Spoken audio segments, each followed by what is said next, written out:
Barbara Drier. Barbara Jean Drier grew up alongside her sister, Gwendolyn, and their two brothers on Kenilworth Avenue in the Parkside neighborhood of Northeast Washington, D.C. Raised primarily by their grandparents due to estrangement from their parents, the siblings shared a close-knit upbringing. Gwendolyn fondly recalled their childhood, describing it as a unique part of D.C. where some residents even kept chickens. It was sort of like the country part of D.C., she reminisced. It was fun. Barbara and Gwendolyn, close in age, formed a deep bond that carried into adulthood. That connection was why Gwendolyn was among the first in the family to sense that something was terribly wrong when Barbara vanished in the summer of 1984. On the evening of August 12, 1984, at around 5 p.m., Barbara dropped off her two young sons, ages 6 and 9, at her adult daughter's home. She assured her daughter that she would be back soon, explaining that she was just heading out to pick up some cash. But Barbara, just 39 years old at the time, never returned. At first, Barbara's family wasn't overly alarmed by her absence. In the months leading up to her disappearance, she had been meeting her estranged husband somewhat regularly, occasionally staying out for days at a time without contacting family. It wasn't until 9 days after she was last heard from that concern truly set in. Barbara's 23-year-old son, Anthony Blaylock, reached out to her husband, asking if he had seen her. The husband, whose name has never been publicly disclosed but was known to be living in Hillcrest Heights at the time, told Anthony that he had not seen Barbara in quite some time. This unsettling response prompted Anthony to contact the police and officially report his mother missing. In the years since, Barbara's family has openly criticized law enforcement's handling of the case. They believe investigators did not take her disappearance seriously, dismissing it under the assumption that she may have been caught up in the widespread drug crisis that gripped Washington, D.C. at the time. This apparent indifference persisted as the investigation unfolded. A few days after Barbara vanished, Anthony made a startling discovery. He spotted his mother's car, a burgundy 1980 Oldsmobile Cutlass Supreme, being driven by an unfamiliar man. Alarmed, he decided to follow the vehicle as it made its way to an apartment complex in southwest D.C. After watching the driver park and exit the car, Anthony quickly rushed to a nearby friend's house to call the police. When authorities arrived, Anthony identified the man he had seen behind the wheel. However, in a bizarre twist, the man, whose name has never been publicly released, denied ever having driven Barbara's car and claimed not to know her at all. Since Barbara's vehicle had not been reported stolen, authorities did not detain the man driving it. However, they did impound the car, and when they searched the interior, they uncovered disturbing items: a ski mask, a length of rope, and a pair of gloves, along with several of Barbara's personal belongings. More alarmingly, investigators later discovered that the man found in possession of Barbara's car had a violent criminal history. At just 18 years old, he had pleaded guilty to the murders of two individuals, a 23-year-old man and a 16-year-old girl. The young girl had suffered a horrific fate, gang-raped by 3 men before she was ultimately stabbed to death. Both victims were murdered by a group of 4 men, and while the driver of Barbara's car had been directly involved, he received a relatively short prison sentence in exchange for cooperating with prosecutors. Adding to the chilling details, records show that just a year after Barbara disappeared, this same man was charged with abducting and raping another woman. However, the charges were inexplicably dismissed, and it remains unclear why. Another peculiar connection emerged during the investigation. Barbara had worked for over 15 years as a secretary for the Washington public school system. Coincidentally, the man last seen driving her car was also employed in the public school system, working as a maintenance man. This unsettling link, along with the other disturbing revelations, only deepened the mystery surrounding Barbara's disappearance. Online speculators have wondered if the two crossed paths while working. Unfortunately, that's where the investigation into Barbara's disappearance ends. She has never been seen or heard from since she went missing, and her case has remained cold for several decades. In the years since she vanished, the police have lost several important pieces of information, including her original missing persons reports, the ski mask, and the length of rope. Barbara's family have noted that they have likely lost vital forensic evidence as a result. A police spokesman confirmed the loss of the items, but offered no explanation as to what happened to the evidence, or why it was disposed of if that was the case. In February 2007, James L.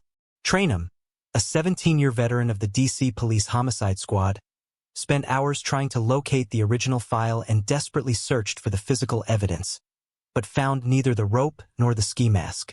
It was here that it came to light that so much of the crucial evidence has been lost. Of the man who was driving Barbara's car, Trainum said, quote, "I don't think they should have let him go so easily, especially with his records. Nobody connected the dots. Nobody said, here's a guy with the missing woman's car. Let's check out his background." It would be doing the bare minimum. Additionally, the family lost multiple of Barbara's belongings as during the initial investigation, authorities took her diary, letters and photos that were later purged by the department who were attempting to make space for other cases.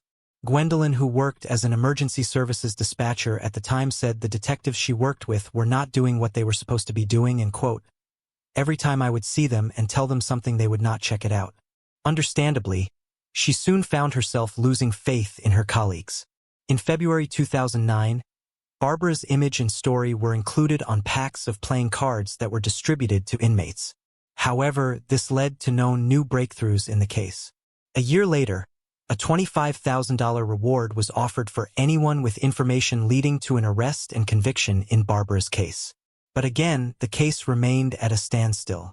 Then in the spring of 2018, a construction crew found the skeletal remains of a woman stuffed into an apartment building's crawl space in the southeast of the city.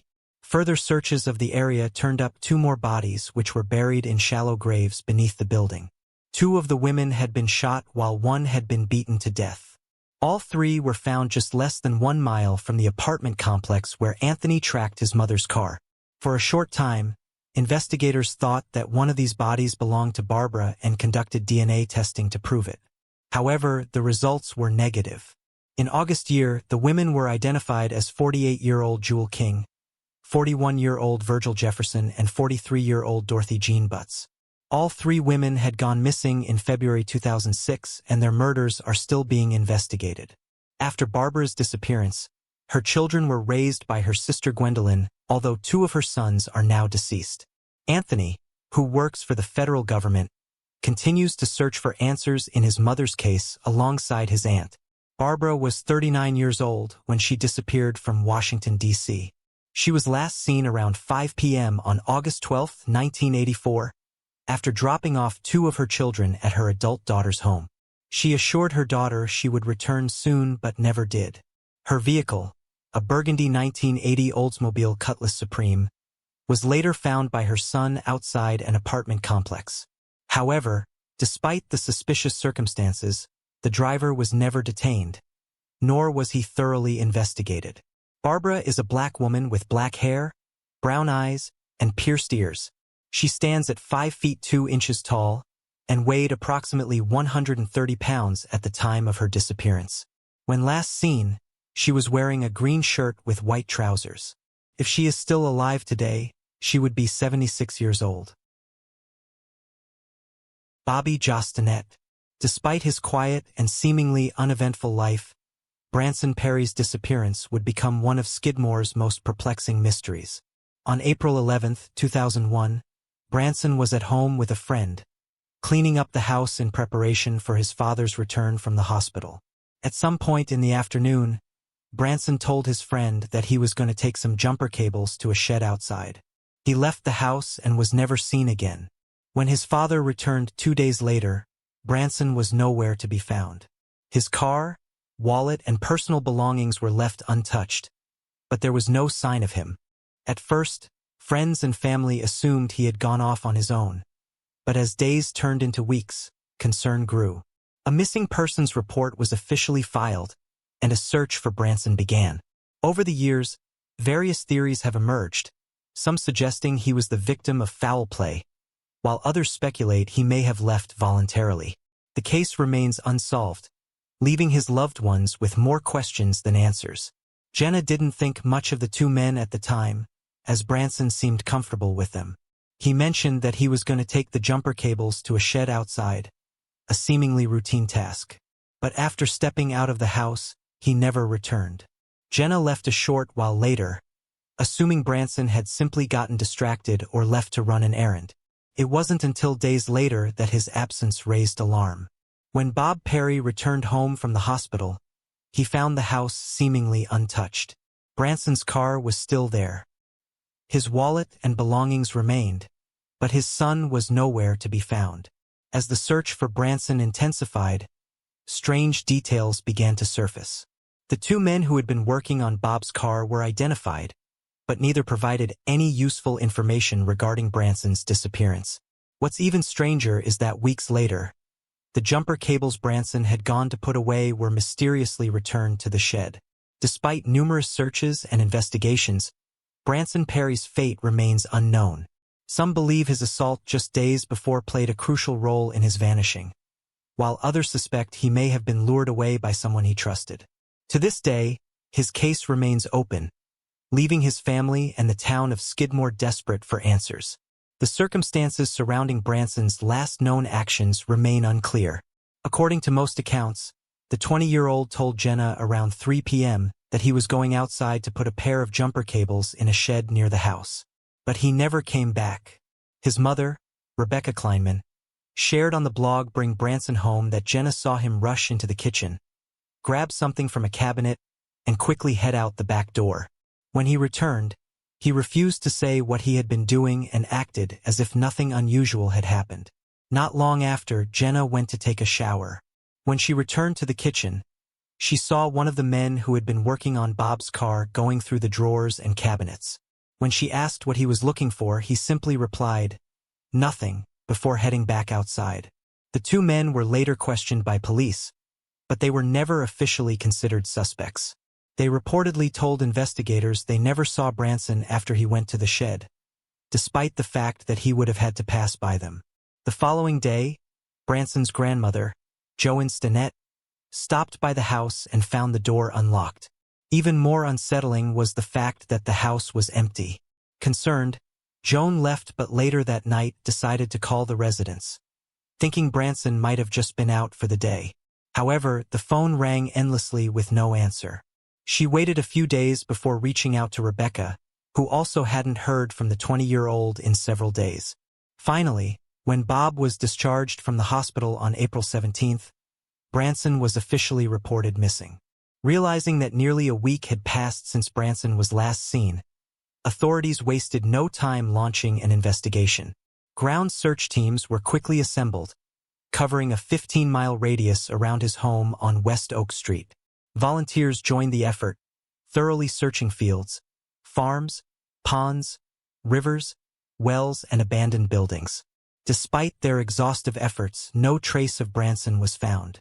A search of the home he shared with Bob also revealed that the jumper cables he had set out to return to the shed that day were nowhere to be found. 2 weeks later, however, the jumper cables mysteriously reappeared just inside the shed door. No explanation has ever been found for their sudden return, leaving it as just one of many baffling details in Branson's case that continued to puzzle amateur sleuths. Within the first 2 months of the investigation, authorities had conducted over 100 interviews. During her questioning, Jenna Crawford disclosed that Branson had been experimenting with marijuana and amphetamines in the weeks leading up to his disappearance. She also admitted that she left his house without informing anyone that Branson was gone, assuming he had simply stepped out and forgotten to mention it. At the time, she saw no reason to suspect anything sinister. In addition to Jenna's statements, an unidentified family member came forward and informed detectives that Branson had a bottle of Valium with him on the day he vanished. Investigators decided to take a closer look at his drug use, questioning acquaintances he had connected with through his experimentation. However, none of them had seen him, and they all passed polygraph tests. Authorities also explored potential ties between Branson and the local drug trade, uncovering rumors that he owed money to dealers, but this lead ultimately led nowhere. For several years, Branson's case grew cold. Then on April 10, 2003, Jack Wayne Rogers was arrested on multiple charges, including child pornography, first-degree assault, practicing medicine without a license, and obscenity charges. The charge for practicing medicine without a license came when Rogers attempted to remove a trans woman's genitals and a makeshift reassignment surgery at a hotel in Columbia, Missouri. During the procedure, the victim had to call emergency services because complications arose. Rogers was a known man to the community, being a 59-year-old Presbyterian minister and a Boy Scout leader who had been found to own an extensive collection of child pornography. He was also an active member of online messaging boards, where he described the graphic torture and assault of several different men, as well as claiming to have cannibalized the genitals of the men that he had castrated. He posted under usernames such as Extreme Body Mods and Oh Hail Satan. Among the many crimes he described on the forums was a first-hand account of him picking up a blonde male hitchhiker who he subsequently raped, tortured, mutilated, and murdered. He claimed to have buried the body in a remote area of the Ozark Mountains in Missouri. Notably, Branson's father, Bob, had suggested initially that his son had gone to stay with some of his friends in Kansas City. He thought that his son was embarrassed and struggling with the encounter with Jason Bierman, and theorized that he may have hitchhiked since he didn't have a car at the time. When news of Rogers' existence reached Branson's family, there was some hope that the police had found the man responsible for the 20-year-old's disappearance. When questioned, however, Rogers denied knowing or seeing Branson, claiming that the post he'd written about torturing a young blonde hitchhiker was just a fantasy that he'd made up and not based on true events. Yet when the investigators searched the 59-year-old's home, they found a turtle claw necklace in his vehicle, which closely resembled a necklace which Branson owned. Although Rogers' garden was also searched, nothing of note was discovered. In April 2004, Rogers was sentenced to 17 years for assault, 7 years for illegal surgery, and 30 years for child pornography charges. He was set to serve his sentences consecutively. At his sentencing, Rebecca Clenow pleaded with Rogers and asked him to reveal the location of Branson's body, but Rogers continued to maintain his innocence. After their encounter, Rebecca began to believe that perhaps the former Boy Scout leader wasn't involved in her son's disappearance after all. She speculated that someone local to the area was involved instead. 5 years later, in June 2009, investigators revealed that they were excavating a site in Quitman, Missouri after receiving a credible tip that the area was Branson's resting place. A 2-day search was executed with the excavation site consisting of a 23-foot hole that covered a 20 by 40-foot area. A local farmer residing about 1.5 miles east of Quitman told reporters that authorities had searched for an abandoned well on his property, but nothing had been found. Similarly, nothing was found on the Quitman site. Unfortunately, updates in Branson's case are far and few between from this point onwards. In February 2010, Rebecca offered a $20,000 reward for information leading to her son's whereabouts, while America's Most Wanted featured the case on their show. Though this renewed interest in the case, no substantial leads came forward. More recently, however, a New Jersey police officer named Michael Kurz, who had researched the case for 18 years in his free time, and the Nottoway County Sheriff's Office have revealed that they believe the case to be drug-related, though they have not elaborated much further on these statements.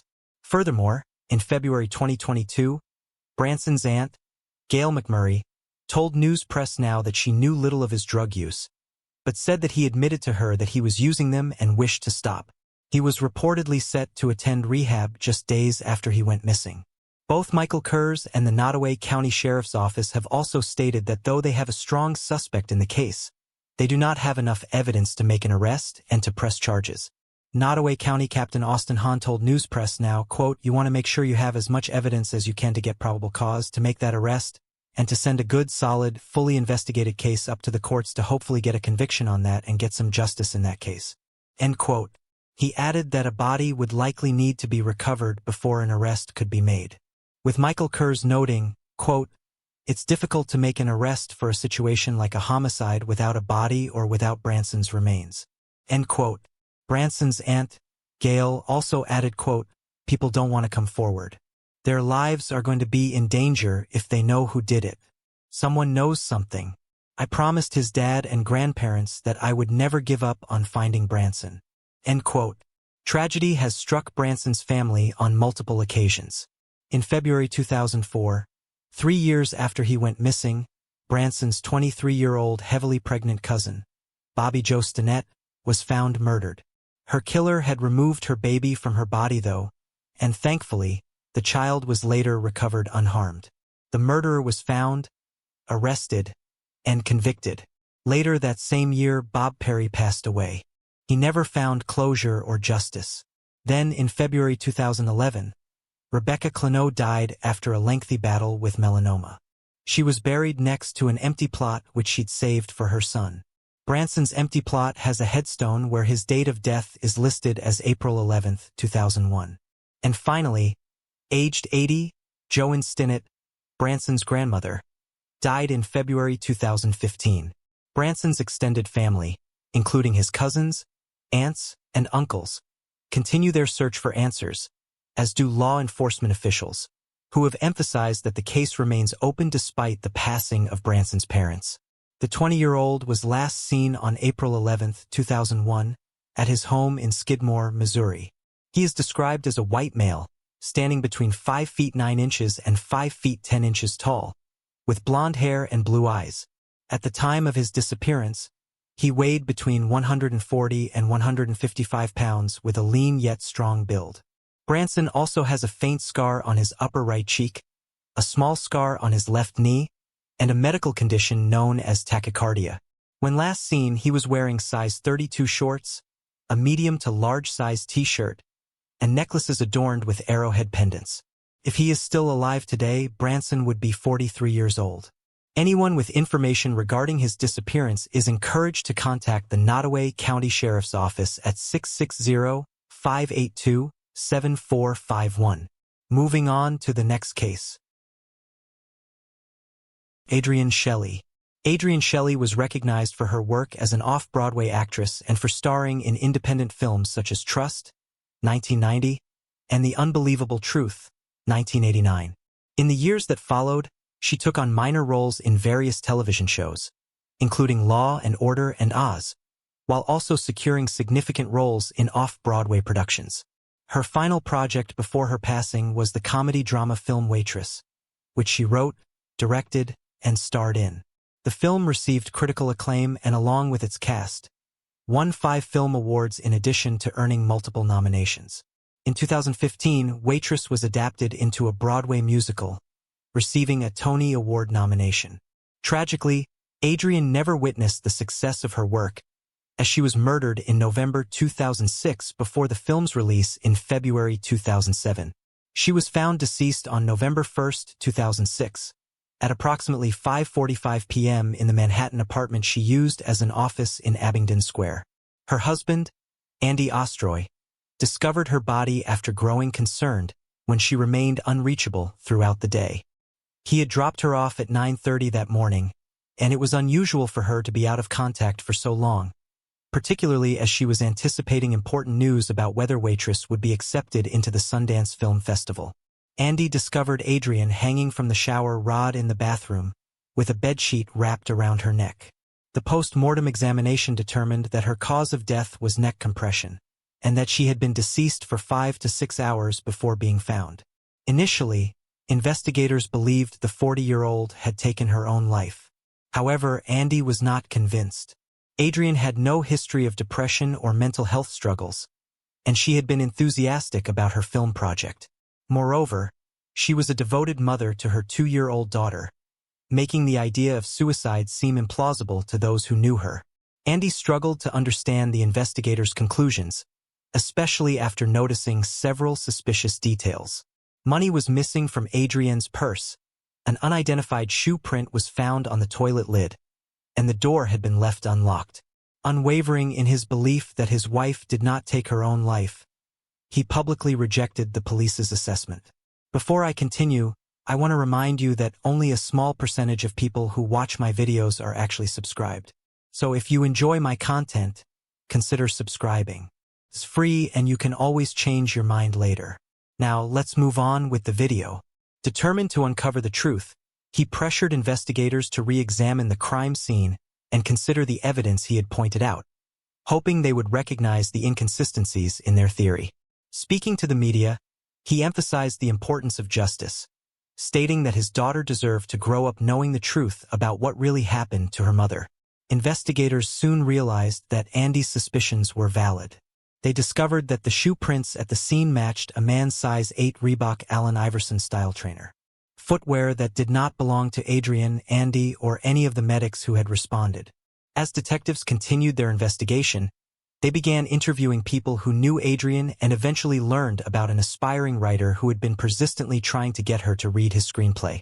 According to police reports, he appeared to be frustrated with Adrienne, frequently seeking her attention despite her lack of interest. When law enforcement attempted to track this writer down, they discovered he had moved out and left the country. This raised immediate suspicions, but further investigation revealed that he had actually departed the U.S. before Adrienne's death, eliminating him as a suspect. With no new leads and no viable suspects, authorities found themselves back at square one. On November 5th, for days after the murder, investigators decided to return to the crime scene for another review. They discovered that there was construction going on the floor directly above where Adrienne's apartment was located and decided to check out the area. It was here in one empty apartment, its floor covered with construction paper, that the police found a dusty shoe prints that looked awfully familiar. Law enforcement turned to the foreman, Wilson Pilko. At his home, they noticed a backpack with a pair of trainers inside that looked like the Reeboks they were searching for. When asked about them, Wilson stated they belonged to his younger brother, 19-year-old Diego Pilko, who was a construction worker. The shoes were soon found to be a match to the prints found in Adrienne's bathroom. When confronted by investigators, Pilko claimed that he'd been in the building, but he didn't know Adrienne and hadn't been in her office. Then he changed his story. He alleged that Adrienne had complained about the construction noise and he'd thrown a hammer in her direction. Worried she would complain and that he'd lose his job and home because he was in the U.S. illegally, he followed her back to her office.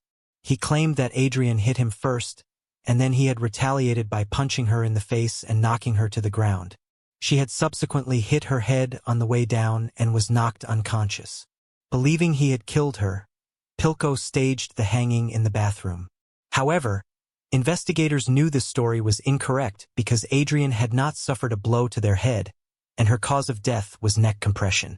At his trial in February 2008, Pilko changed his story again. He stated that he chose to rob Adrienne after noticing her during his lunch break.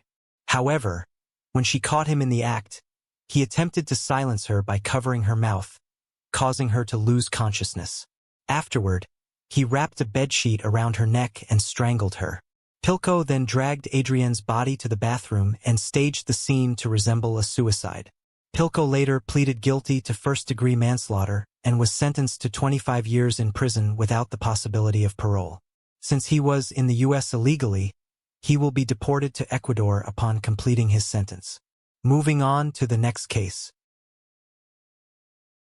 Christa Helm. Christa Helm is probably not a name you're familiar with.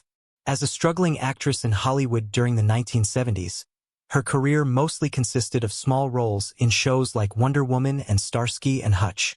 However, despite her limited success on screen, Christa was well-connected, frequently attending high-profile parties and mingling with celebrities like Mick Jagger while contemplating her career move. On the night of February 11, 1977, 27-year-old Christa went to a party in the Laurel Canyon neighborhood of Los Angeles with her roommate, Stephanie. Later, Stephanie would recall that during the party, Christa approached her with a strange, dazed expression. When asked what was wrong, Christa brushed it off, saying it was nothing. However, Stephanie insisted she could tell something had unsettled her, saying, "Asterisk. I'll never forget that look. Asterisk." Stephanie left the party soon after, as she had plans to visit her boyfriend. Before leaving, she handed her car keys to Christa and went on her way. That would be the last time she saw her friend and roommate alive. Later that night, Stephanie tried calling their home from a payphone but got no answer. A deep sense of unease told her something was wrong. In the early hours of February 12th, Christa's body was discovered in West Hollywood. After leaving the party, she had gone to visit a friend, Sandy Smith, a music agent who had been invited but declined to attend, opting for an early night instead. Christa's body was found partially underneath a parked car that belonged to Sandy's girlfriend, Nancy. Although she lived with Sandy, Nancy was reportedly not home that evening. Homicide detective Larry Brandenburg, who responded to the crime scene, later described the setting in Oxygen's Mysteries and Scandals, saying, "Asterisk, it was an older but somewhat exclusive neighborhood. I think Christa might have known someone was chasing or following her because she stopped fast in her car. We know that she exited the car, had a heated conversation with someone, and before she was able to return to her car, she was attacked." He added that neighbors heard blood-curdling screams that sounded like a cat being skinned. Christa's death was horrifically violent. She bore 23 stab wounds to her front, back, neck, and on the side of her head. She also had defensive injuries to her hands. Immediately, authorities did not suspect that this was a random encounter. Given the level of violence and brutality inflicted on the 27-year-old, they believed she knew her killer. Furthermore, Christa's handbag was missing from the scene. This led to speculation that whoever had killed her had been after her now infamous diary, which she reportedly kept in her possession at all times. The diary is said to have contained the names of men and women she had sexual encounters with and allegedly included a rating system.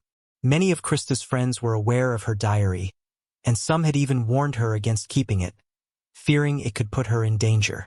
While some believed she planned to turn it into a book, others suspected she might use it to blackmail powerful figures in Hollywood. In a chilling turn, shortly before her death, she sent a postcard to a friend that read, "Asterisk, I am in way over my head here. I'm into something I can't get out of." Asterisk. A few months earlier, she had also written a letter to a friend, stating that she was involved in something serious and might have to disappear for a while. Initially, detectives explored a potential link between Christa's murder and that of actor Sal Mineo, who had been stabbed to death in 1976 at the age of 37. Disturbingly, his murder had occurred exactly 1 year before hers and in the same area, West Hollywood. At the time, investigators ruled out any connection, as they believed Mineo's killer was already in prison when Christa was killed. However, decades later, authorities realized that the real perpetrator, 21-year-old Leona Williams, had not been arrested until after Christa's murder. Some detectives continue to suspect that Williams may have been responsible for her death as well. Investigators struggled to make sense of Christa's personal life, and they failed to find solid leads. Without the notebook that kept track of all her relationships, they found it difficult to know where to start, especially as nobody wanted to discuss or admit to their relationship with the 27-year-old. Detectives also discovered that Christa had audio recorded many of her sexual encounters, but those tapes have also never been recovered. They were allegedly taken by another fledgling actor at the time, Tony Sirico, in the days following her death. Although Christa's roommates noticed the theft and informed the police, Sirico was never interviewed until years later, at which point he denied everything. Eventually, the case grew cold. It wasn't until February 2008 that it was reopened at the behest of Christa's only daughter, Nicole, who was just 9 when her mother died. During this fresh look at the case, one man did come to the attention of police. Rudy Mazzella was a partygoer who attended many of the same parties Christa did. He was a known drug dealer with a violent reputation too. Police found that back in 1977, a woman whose boyfriend was close to Mazzella had told detectives, quote, "My boyfriend told me that Rudy had told him that he had murdered Christa." She added that he did not provide a motive for the killing. Though Mazzella was questioned, he denied everything and the lead went nowhere. He died in the early 2000s before the case was reopened. Investigators still suspect that Christa's book and/or the audio tapes are the reason she wound up dead. Investigators have also considered the possibility that jealousy played a role in Christa's murder. Perhaps she had been involved with someone who was already in a relationship. Or maybe someone resented her lack of interest in exclusivity. One potential lead was Patty Collins, a backup singer who had been romantically involved with Christa. Notably, Patty left town the day after the murder, which raised suspicions. However, she later explained to the police that she had fled out of fear for her own life. She believed that Christa had been killed because of something she knew, and she worried that the murderer might assume Christa had shared that secret with her. In February 2008, forensic experts were able to extract a DNA profile from material found beneath Christa's fingernails at the time of her death. Interestingly, the profile belonged to a woman. Despite this breakthrough, no matches have been identified so far. Anyone with information regarding Christa's murder is encouraged to contact the Homicide Cold Case Unit at the LA County Sheriff's Department at 323-890-5500. Moving on to the next case. Christine Kupka. Christine Kupka was a dedicated honor student at Baruch College in New York, pursuing a degree in philosophy. To support herself, she worked as a server at a Jamaican restaurant in 1998 and shared a home with 5 roommates. During her time at the college, she became acquainted with Darshan and Prasad, an adjunct chemistry professor of Indoganese descent. After completing his class, the two began dating and were in a relationship for 5 months. Eventually, Darshan learned that Christine was 5 months pregnant. Desperate for her to terminate the pregnancy, he repeatedly urged her to have an abortion, but she refused. On October 24, 1998, Christine left her residence on Westminster Avenue in New York City around 12:30 p.m. and never returned. According to her roommate, Darshanand had arrived at their home shortly before she left. She recalled that he appeared anxious. Before leaving, Christine left a message on her sister's answering machine, stating that she was going with Darshanand to see his new apartment and would be back soon. However, she was never seen again. Her family later informed the police that her relationship with Darshanand had been troubled. They revealed that after he learned about the pregnancy, Christine grew fearful that he might harm her or the baby, though she never explicitly said he had threatened her. It was later discovered that Diarkend was married, a fact he reportedly only disclosed to Christine after she became pregnant. However, at the time the baby was conceived, he had not yet been married. Initially, he denied paternity, claiming he had undergone a partial vasectomy, but he later withdrew this statement. According to Christine's family and friends, Darshanand was both angry and afraid, expressing concerns that his family would disown him if they found out about the pregnancy. He feared being cast out by both his family and his community. Darshanand was a Guyanese immigrant, and his father served as a Hindu priest. Christine had reportedly spoken to Darshanand's wife on multiple occasions, having first contacted her while trying to reach him through his pager. During their conversations, Christine assured his wife that she had no intention of disrupting their family but wanted Darshanand to take responsibility for their child. Upon learning of Christine's pregnancy, his wife was said to have reacted with anger toward him. Christine planned to list Darshanand as the father on the baby's birth certificate and intended to seek financial support from him if necessary. After learning this, Darshanand distanced himself from her for some time, but eventually reappeared in her life shortly before she went missing.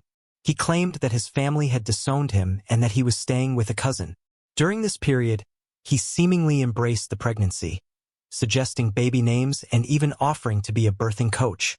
However, after Christine's roommate reported her missing on October 25th, her family tracked down Darshanand's residence, only to discover that he was still living there and had never been thrown out as he had claimed. The family confronted him about Christine's whereabouts and the police were called in. Darshanand told the police that he had driven Christine to a shopping center and then waited in his car for her to return from shopping. After finishing her shopping, he said he dropped Christine off 2 blocks from her house between 3 o'clock and 4 p.m. as she wanted to walk to a nearby health food store. When Christine's family asked him which shopping mall he had taken her to, he said he did not know. Christine's family then questioned around the neighborhood. A laundromat owner came forward and said that he had seen her walking past the establishment, and the owner of the area health food store said she might have seen her at approximately 7 p.m. the day of her disappearance, but would later change her story and said the woman was not Christine since the woman wore peach-colored pants which Christine did not own. Authorities called in Darshanand, but he appeared before the detectives in the presence of his attorney and refused to answer any questions. The family hired an investigator, and he believes that Darshanand is involved in her disappearance. There is no actual evidence linking Darshanand to Christine's disappearance and probable murder. No witnesses, no confessions, no physical evidence. The circumstances surrounding Christine's disappearance remain unresolved. Authorities noted that while Darshanand was cooperative during his single interview, he did not have an alibi for the time she vanished. Despite this, he has never been charged in connection with the case and continues to assert his innocence. He now resides in Florida, works as a dentist, and remains married. In 2010, investigators began excavating the basement floor of a shop that had once belonged to one of Darshanan's relatives. A section of the concrete appeared different from the rest, and a cadaver dog signaled the possible presence of human remains. However, no evidence was ever discovered. To this day, Christine remains missing. Before I continue, I want to remind you that only a small percentage of people who watch my videos are actually subscribed. So if you enjoy my content, consider subscribing. It's free and you can always change your mind later. Now let's move on with the video. Moving on to the next case. Iona Wakes. Iona had recently graduated high school and was awaiting admission results while planning a vacation to Spain. On Friday, July 16th, she attended a party at a mutual friend's apartment before heading to a club in Saw Pot with her friend, Audria, and three Powell, Merrick, and Adrienne. Initially, she had planned to remain at the first party, but she instead chose to accompany the three men she had only known for about a month. During their time at the club, an argument broke out between them, though the cause of the dispute remains unknown. According to her friends, Iona abruptly left in a hurry. CCTV footage captured her at approximately 3:45 a.m. outside Dream Club, walking barefoot with her high heels in hand. She went towards the seaside promenade. She has no money and her phone battery was running low. She waits until the dawn breaks at around 4 a.m. and starts walking in the direction of her home through the seaside boulevard. She had about 6 kilometers, 3.7 miles to go. She texted a few people on her way, also Audria, saying she's angry that her friend didn't follow her out. Adrienne called Audria and Audria says that they settled the argument over the phone and that they were okay now. A few minutes later, after 4 a.m., she calls Audria for the last time, telling her that her phone battery is dying, telling her where she is and telling her that she's heading to Audria's home, was a bit drunk and probably didn't want to meet her mom like that, and Audria's parents were away, so her house was the perfect place to go. At that time, she said that she leave the keys outside for Adrienne to come in. She was actually standing near Adrienne's apartment at the time of the conversation, and Adrienne's stepfather heard Audria talking. The stepfather also claimed that he had heard Adrienne, but Audria says that's because she had the speakerphone on. This was the last time anyone heard from Adrienne. Adrienne was captured on CCTV walking down the seaside boulevard at 4:12 a.m. This would be the last known whereabouts of Adrienne. Her mother thought she was at Audria's. Audria thought she had gone home because the keys were still intact. They realized that something was wrong around 5 a.m. on June 17th.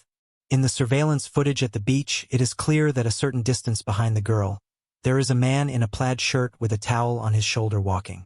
To this day, the man has not been identified. Police, at the start, made very little attempt in locating Iona. They initially thought that maybe she had gone off to party somewhere else, or stayed at some other friend's house, or had run off. The official investigation didn't begin until a week after Iona's disappearance. Despite extensive searches, none of her belongings or clothing from that night were ever recovered. Early in the investigation, around 100 individuals were questioned, but no significant leads emerged. Some theories suggest that the conversation Iona's stepfather overheard wasn't actually a phone call, but rather a face-to-face conversation. This has led to speculation that Audria and Iona met outside the apartment building and that Audria may have more information about what happened. Authorities released the composite sketch of an unidentified man seen on CCTV, but no one has come forward to identify him. The case remains unsolved. Moving on to the next case. Laura Hobbes. 2 girls rode their bikes to the park and vanished, setting off a chain of events that seemed almost impossible to believe. From the start, the story played out like a detective thriller with an astonishing plot. As the situation developed, it grew more perplexing until all the mysteries finally merged into a single answer. Laura Hobbes was born on September 25, 1996, in Texas. Later, her parents had 3 sons, but their relationship eventually ended in separation. Laura's mother moved with the children to the quiet town of Zion, Illinois. She quickly grew fond of the area, as her maternal grandparents lived there, and she soon formed new friendships.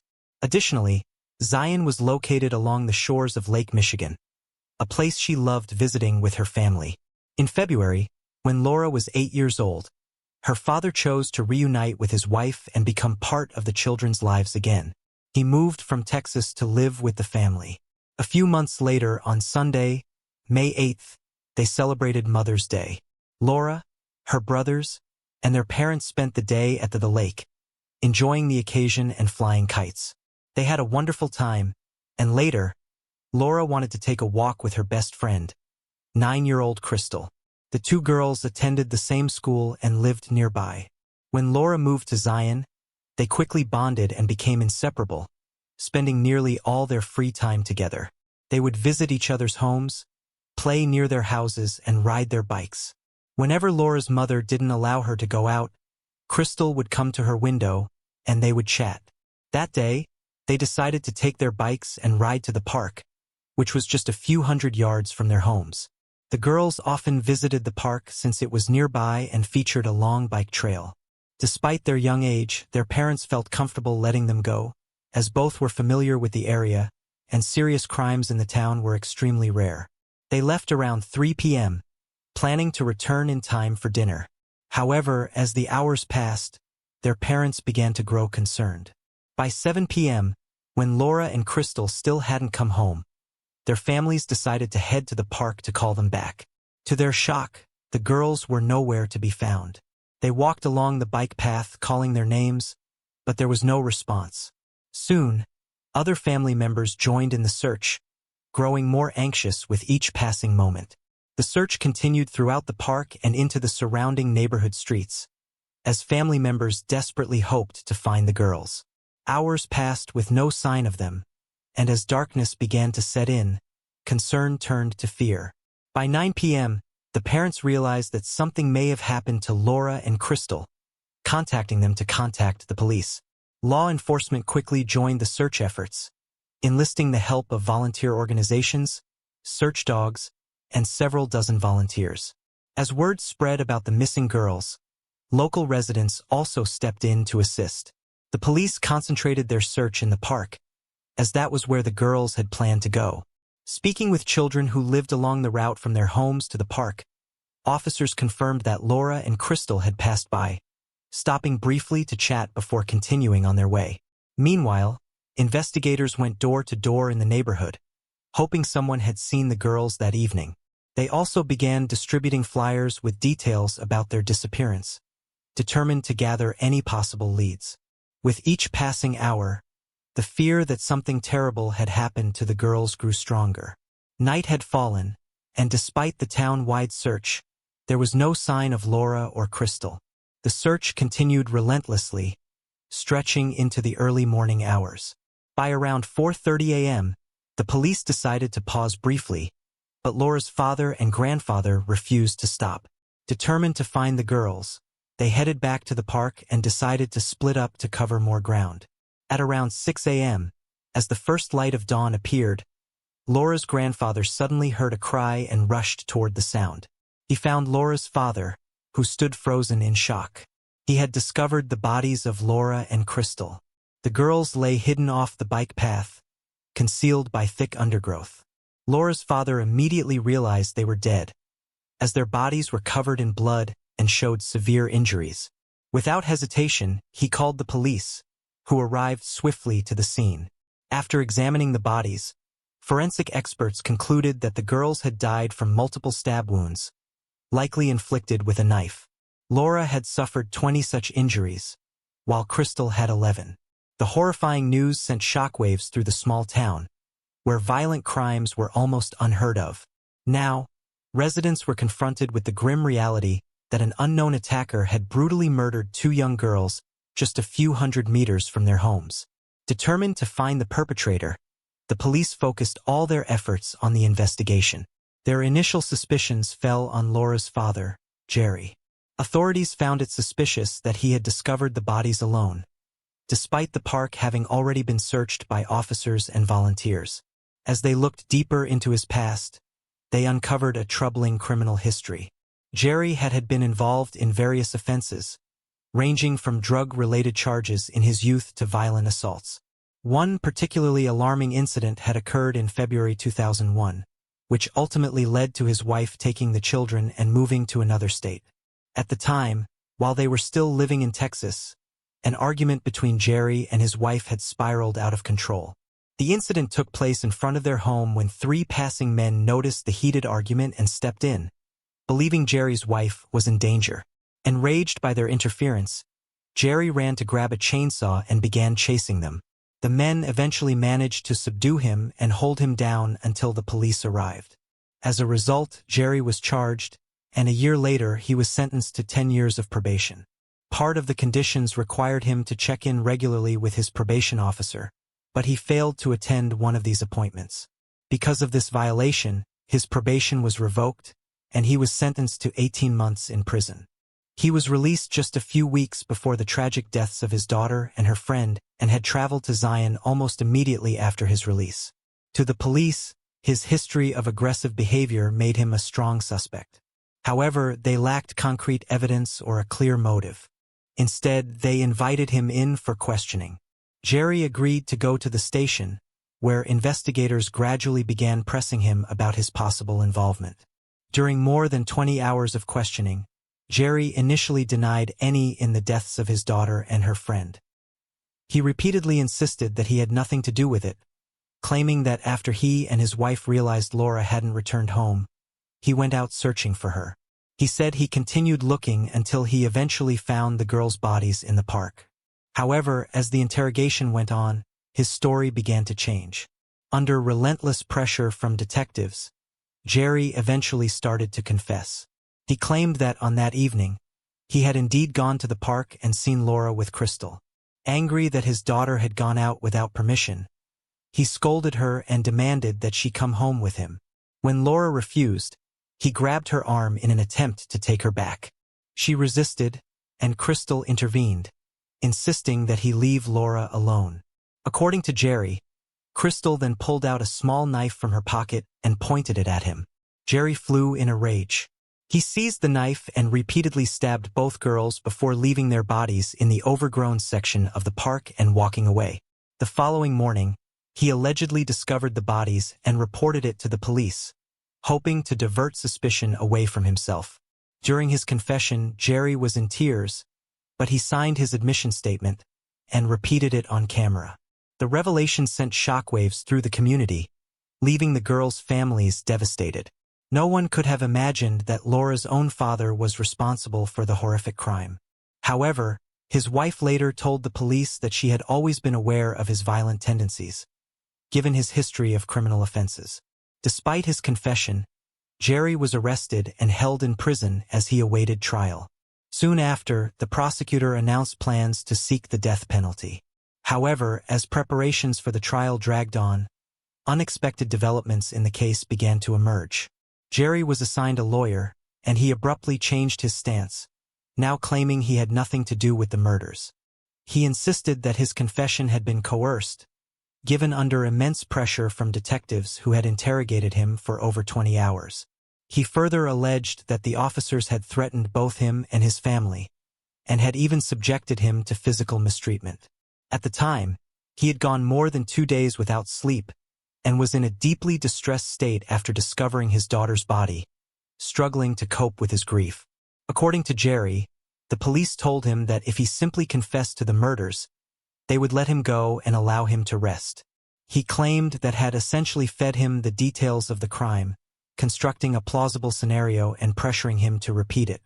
Once they had crafted a coherent narrative, they wrote it down for him to sign and instructed him to read it on camera. His attorney immediately requested a case review, but the request was quickly denied. The prosecution maintained that Jerry had confessed voluntarily and had reaffirmed his statement on video. Nevertheless, after retracting his confession, he had to go through a full-fledged trial with a jury, which prolonged his wait for several years. Following this, Jerry's lawyer discovered some significant details. Initially, he knew that there wasn't a single real piece of evidence against his client, and decided to focus on searching for any leads. Here, he found out that the medical examiners had not even thoroughly examined the bodies of the girls.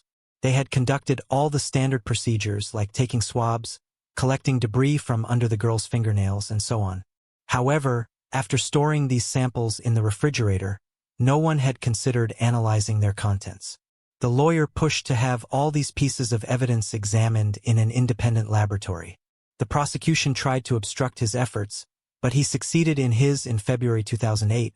The examinations were finally conducted, and there was a rather unexpected twist. It turned out that Laura's body had several different DNA samples on it.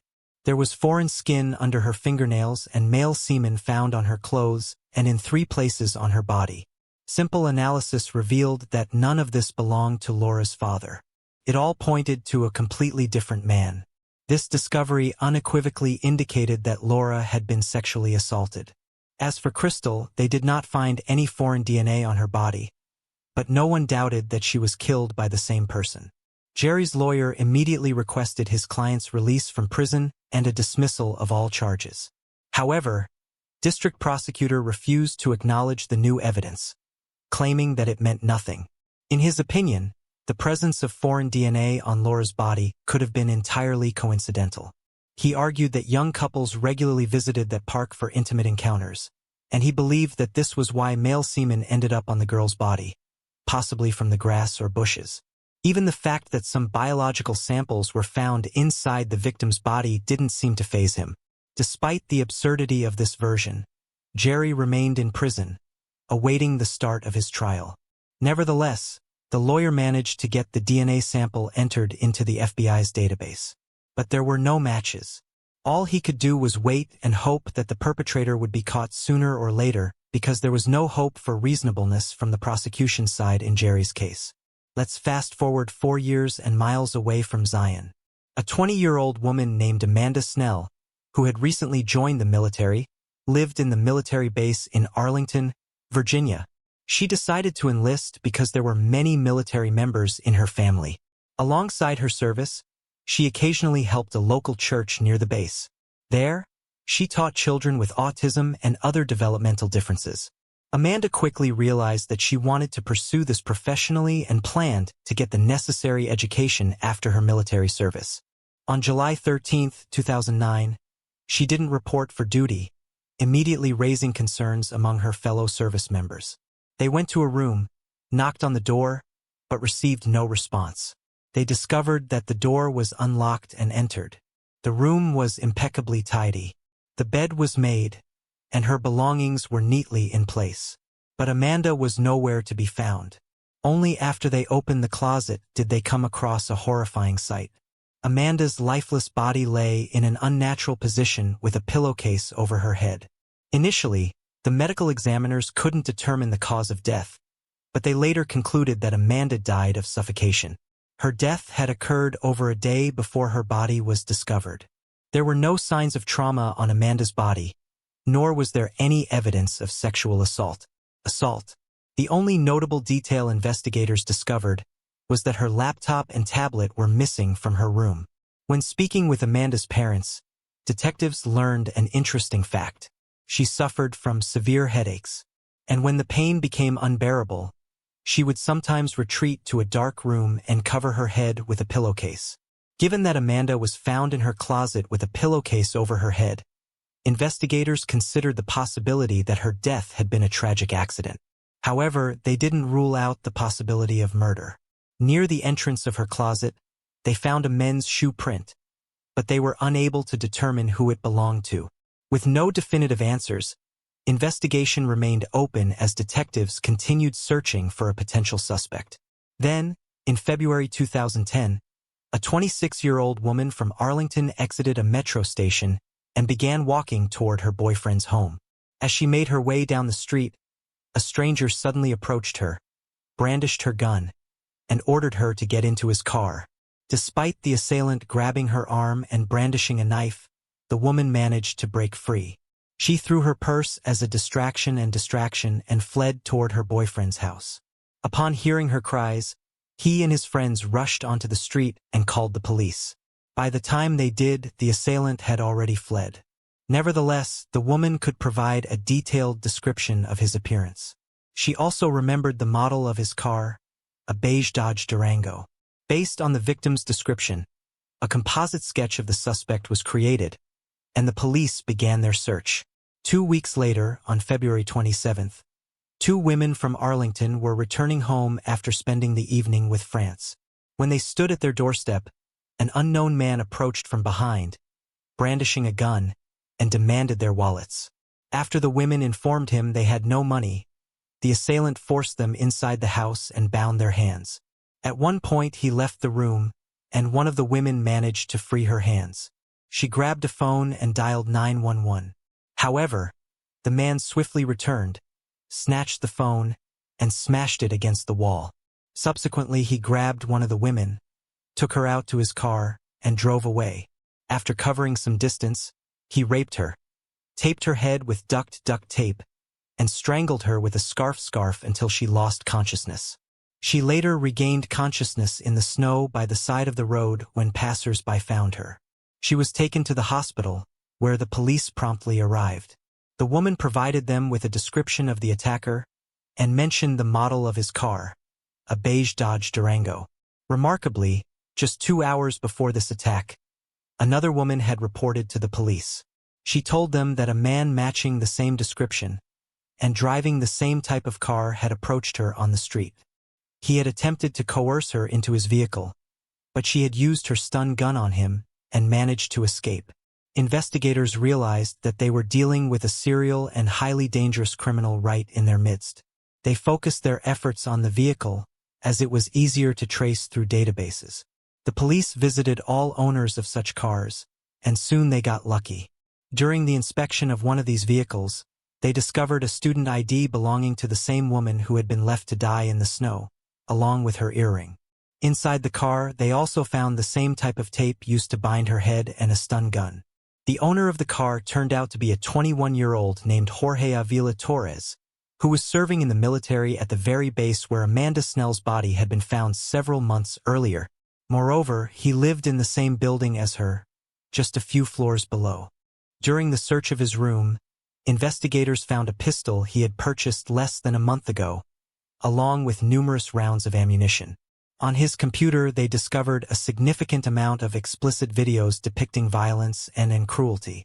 Some of these videos featured women who were unconscious. Photos of Torres, along with pictures of other men, was shown to all 3 women who had been attacked. They all unanimously identified him. His face well because during the assaults, he didn't even attempt to conceal it. Following this, Torres was arrested and placed in custody pending trial. Investigators suspected him of kidnapping 1 woman and assaulting 2 others, which seemed likely given the evidence.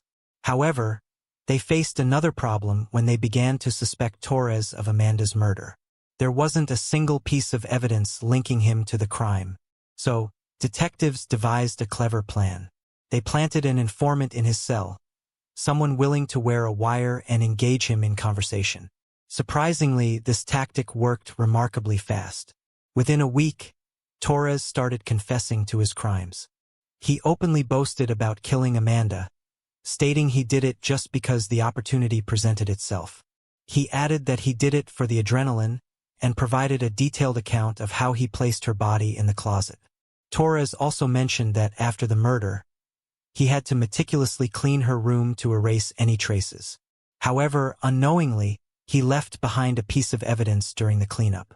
The criminal revealed to his cellmate that he had sexually assaulted the victim on her bed using contraception. After moving her to the closet, Torres made her bed but removed the top sheet.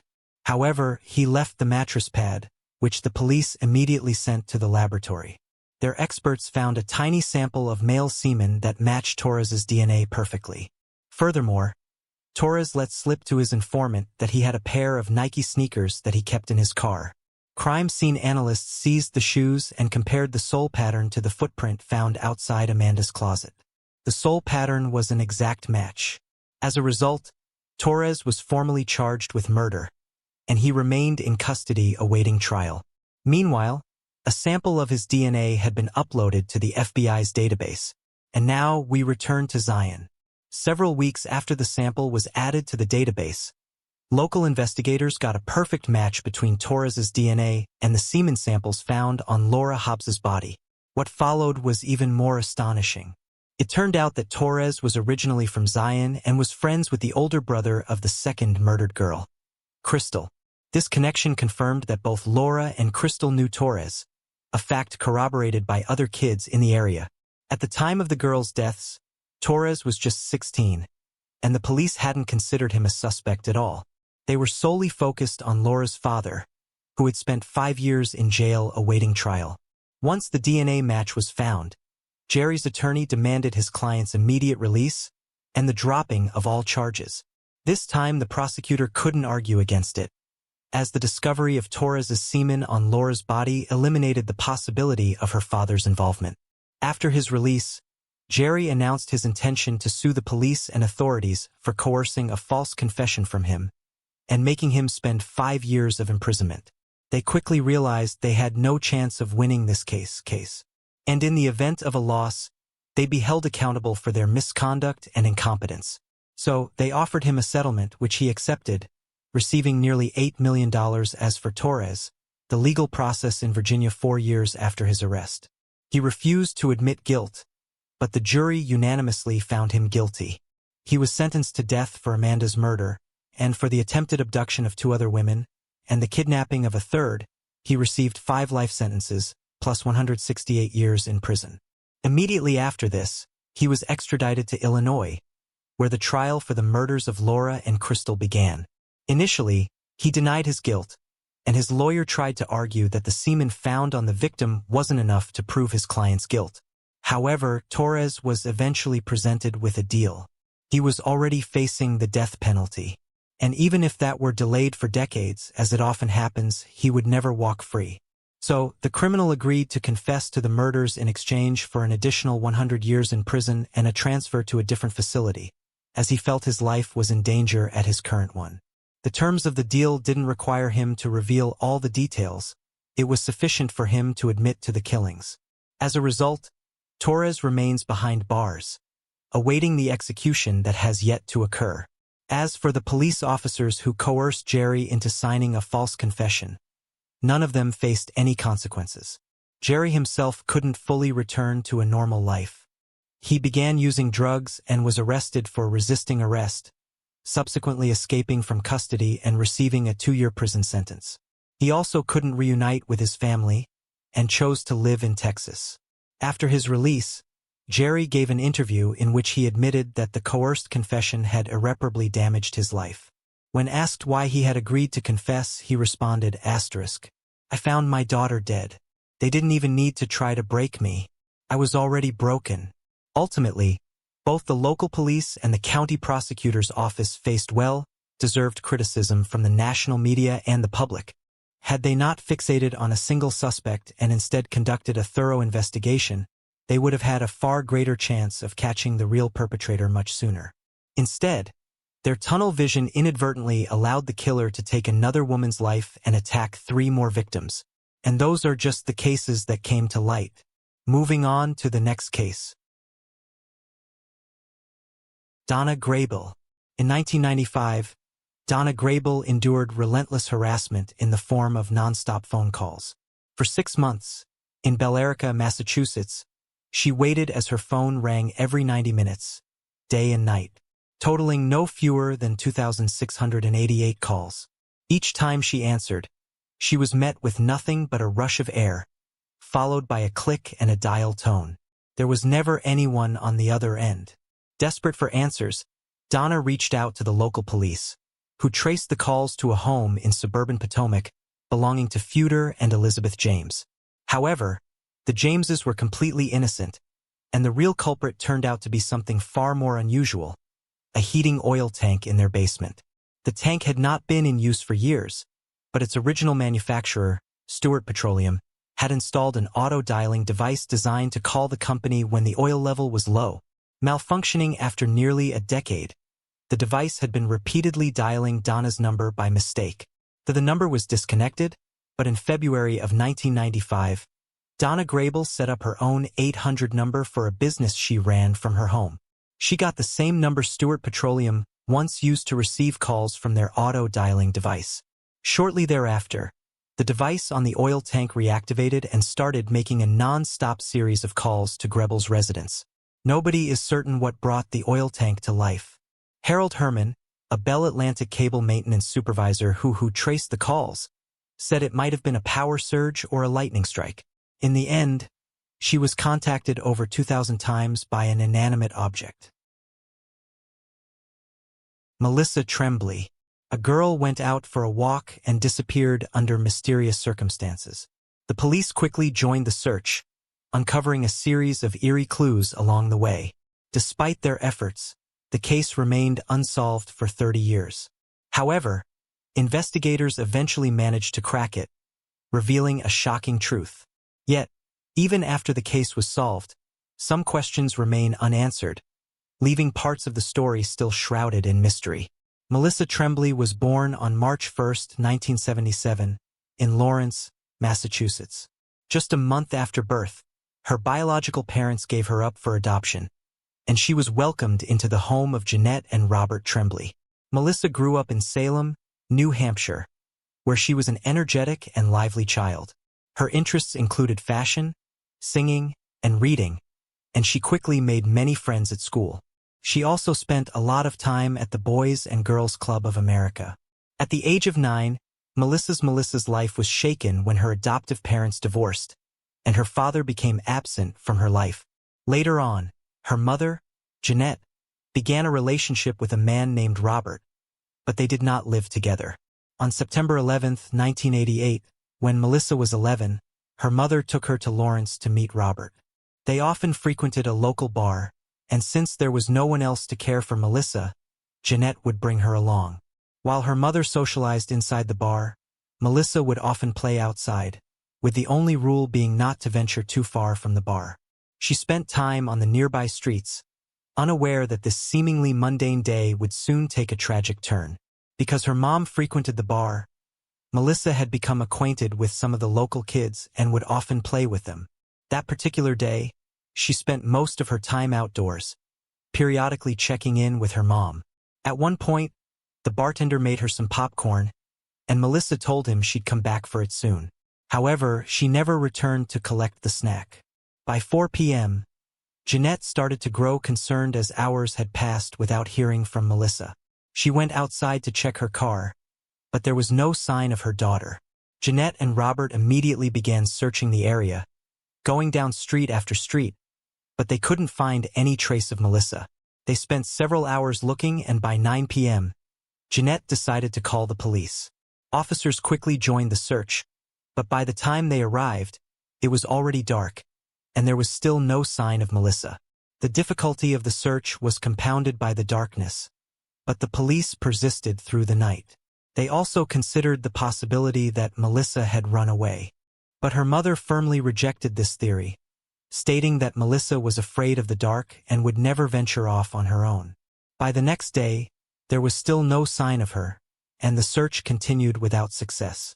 It wasn't until around 3 p.m. when a railroad worker made a call that would change the course of the investigation. The worker was conducting a routine inspection of an old rail yard located just a few hundred yards from the bar. The yard was quite expansive, with up to 8 tracks in its widest section, although some tracks hadn't been used in years.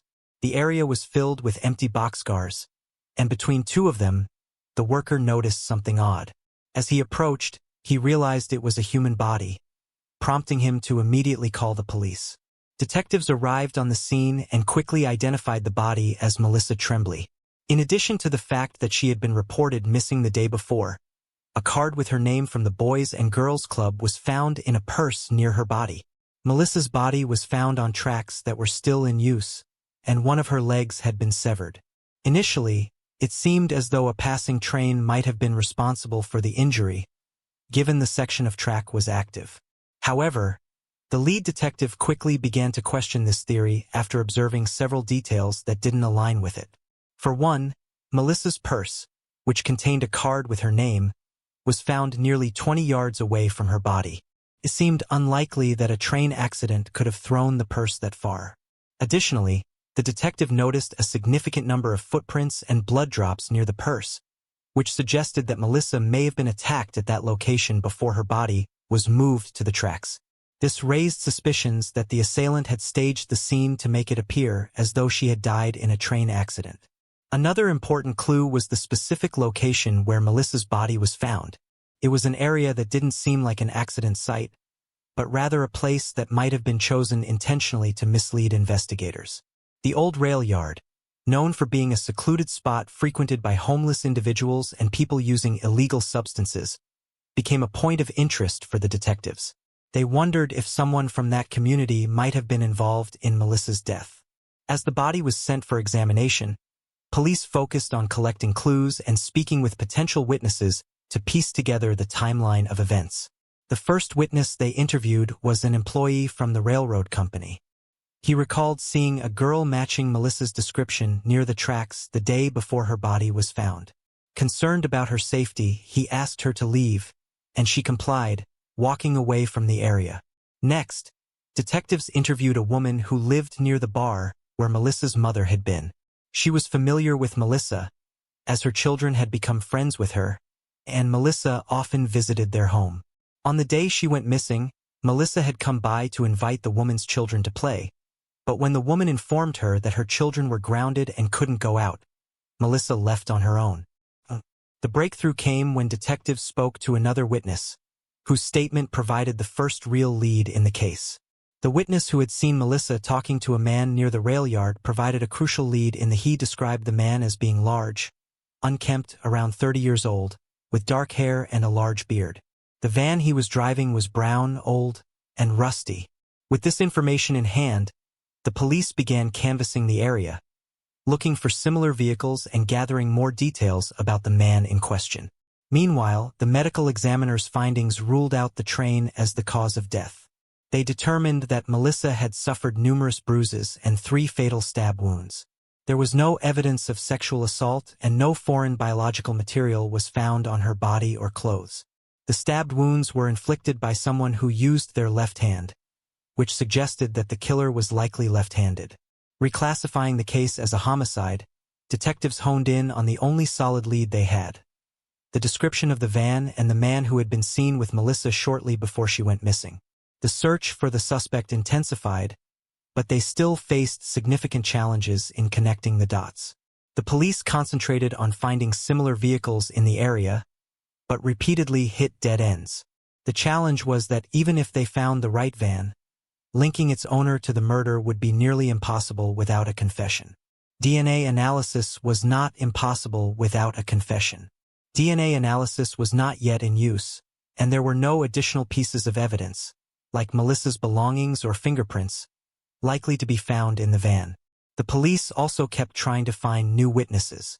They interviewed several hundred residents in the area, but this effort yielded no results. Detectives continued searching for the van and other clues for several months, but the case eventually went cold. Melissa's murder received significant media coverage, and many people began blaming her mother for what happened. They were outraged that Jeanette let her 11-year-old daughter wander the streets alone, especially near such a dangerous place as a rail yard. What infuriated them even more was that while Melissa roamed the streets for hours unattended, her mother was drinking in a bar. Rumors began spreading in the newspapers that Jeanette had developed a drinking problem after her divorce and was struggling with her parental responsibilities. People also started blaming social services for failing Melissa by not intervening in the situation. Amid all these accusations, Jeanette refused to speak with media or answer their questions. When reporters reached out to Child Protective Services, they stated they were aware of the family's complicated situation and had tried to take some measures, but revoking Jeanette's parental rights had never been considered. Since then, there had been no progress in the case. Police repeatedly reviewed it and examined potential suspects, but this yielded no results.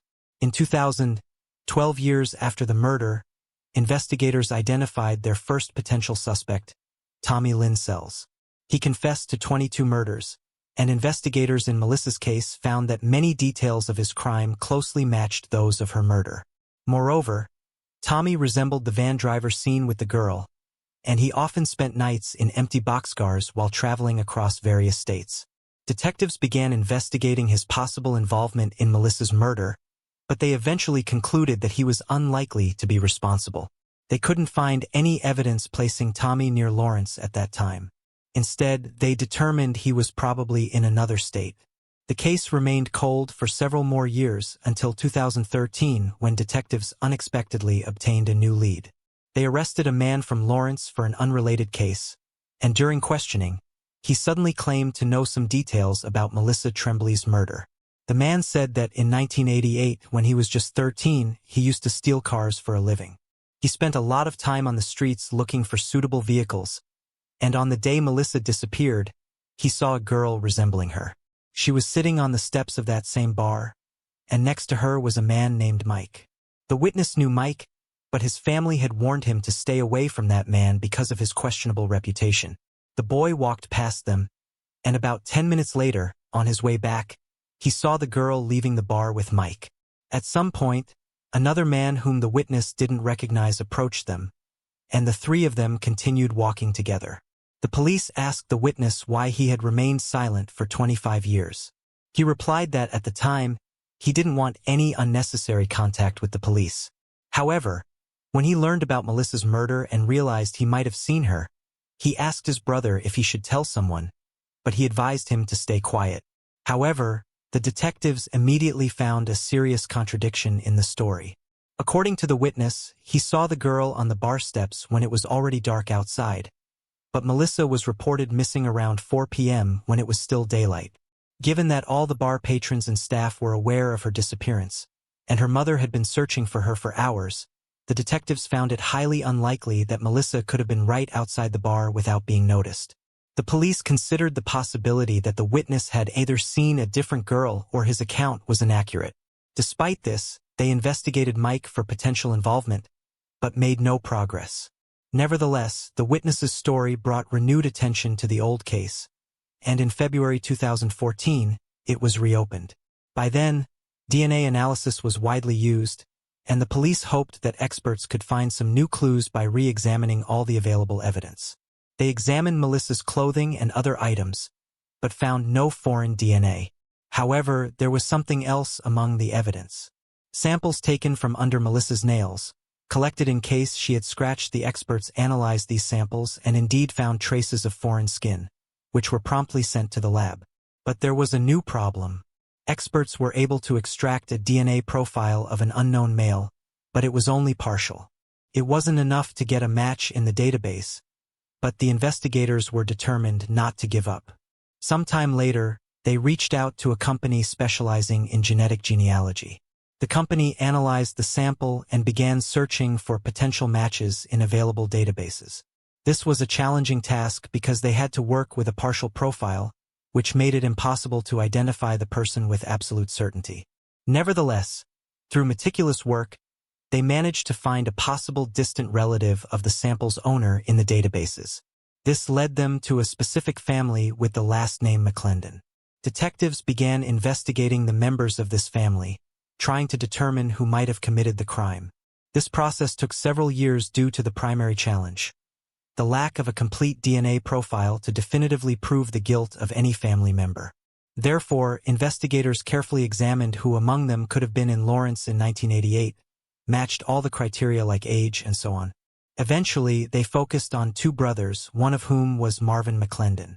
Marvin lived in Alabama, but investigators discovered that in the late 80s, he lived just 20 minutes away from Lawrence and worked as a carpenter.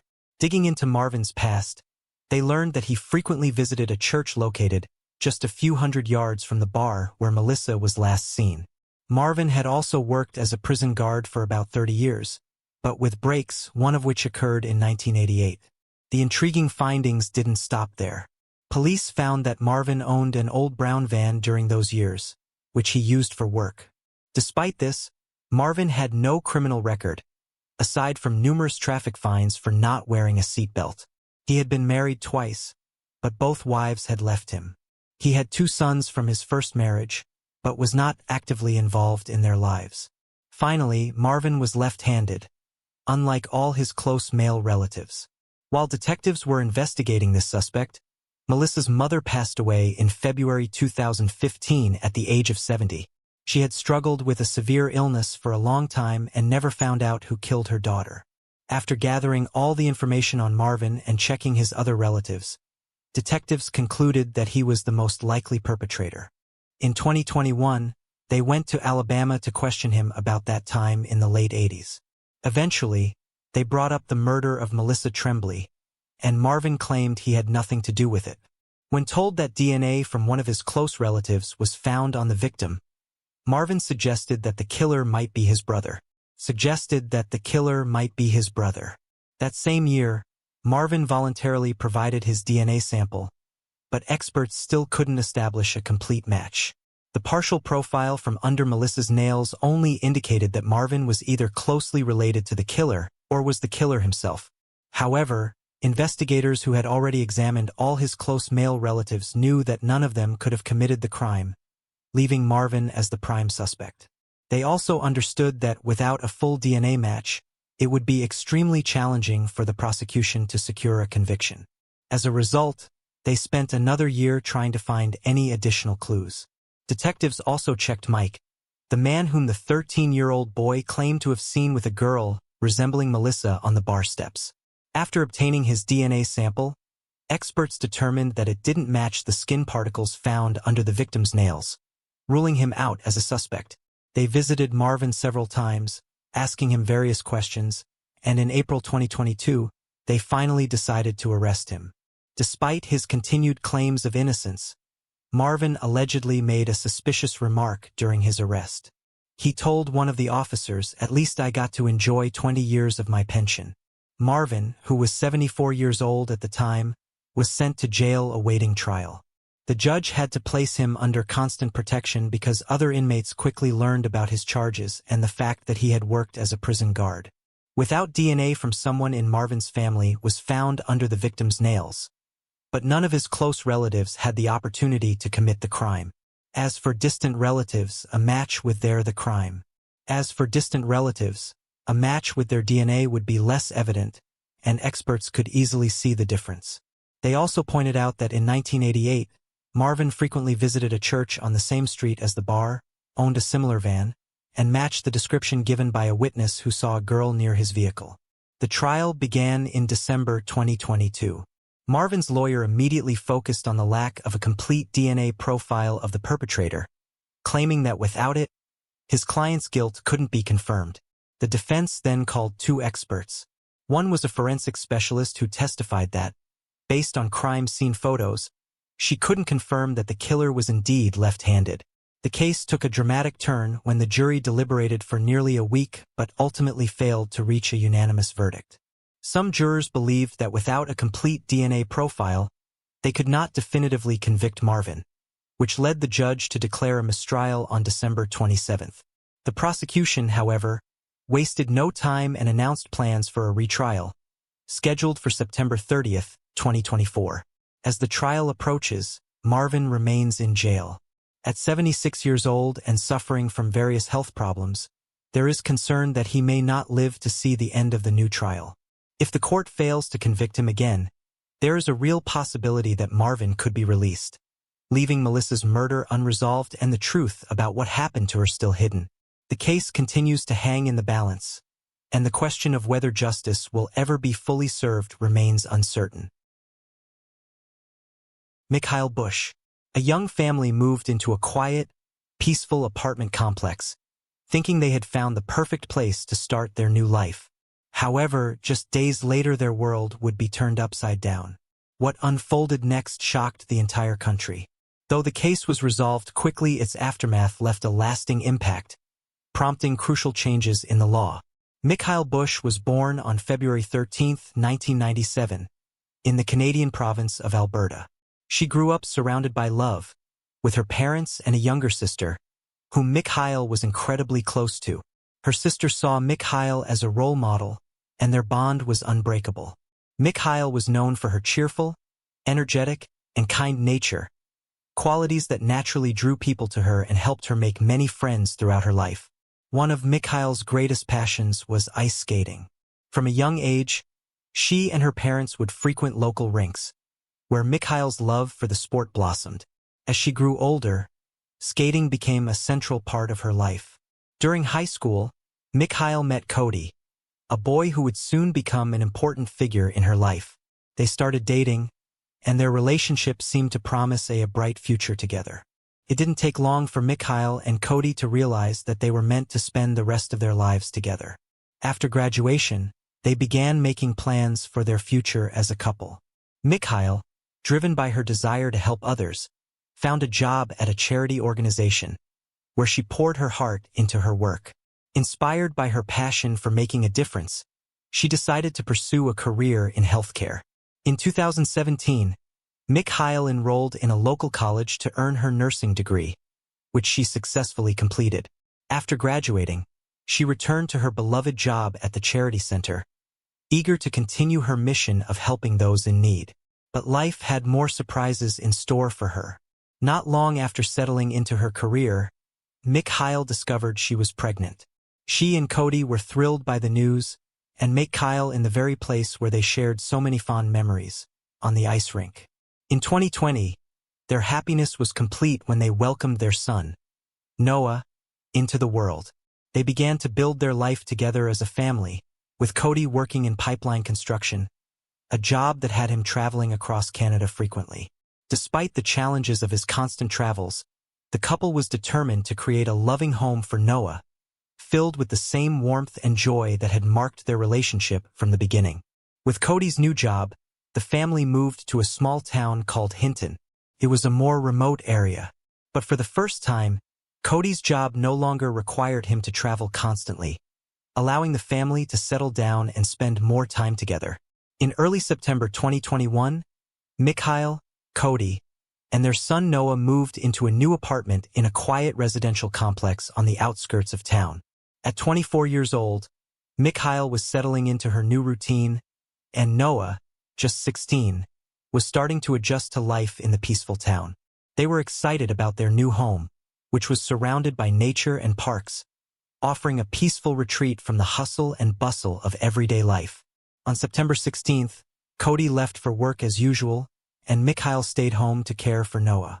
Cody's shift ended around 6 p.m., and he looked forward to returning home to spend the evening with his family. However, when he arrived, neither Mkhy nor Noah was home. Cody checked every room in the apartment and looked out into the yard, but there was no sign of Mkhy or Noah. At first, he thought Mkhy might have taken Noah for a walk to one of the nearby parks. But then he noticed something strange. Their son's stroller was still inside the apartment, indicating that they hadn't gone far. As he continued to search, Cody found something even more unsettling. On the kitchen table, there were plates with half-prepared food, as though Mkhy had started making lunch, but had abruptly stopped and left the house. Panic started to set in. Cody decided to check the nearby parks and playgrounds, hoping to find Mkhy and Noah enjoying the outdoors. But after searching the entire area with no luck, he returned home, feeling more desperate. Still hoping for some answers, Cody began calling family and friends, thinking someone might have picked them up, but no one had seen Mkhy or Noah that day. He kept trying to reach Mkhy, but her phone went unanswered, adding to his growing sense of fear and uncertainty. The whole situation felt increasingly bizarre, and Cody knew he needed to take action. He made the difficult decision to call the police. By the time he placed the call, one of his friends had arrived at the apartment complex to help.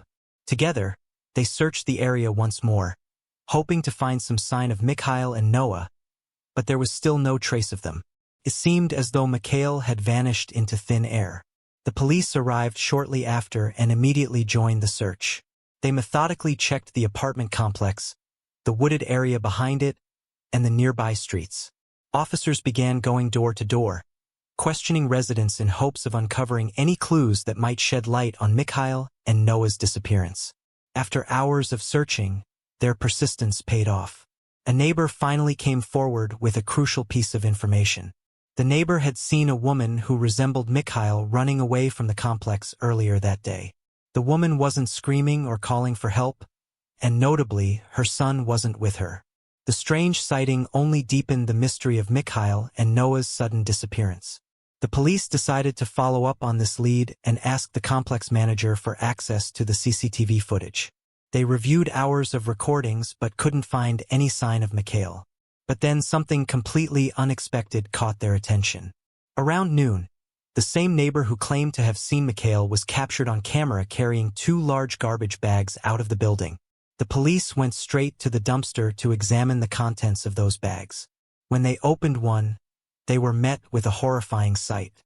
Inside was Noah's body, along with some of Mkhy's belongings, including her phone.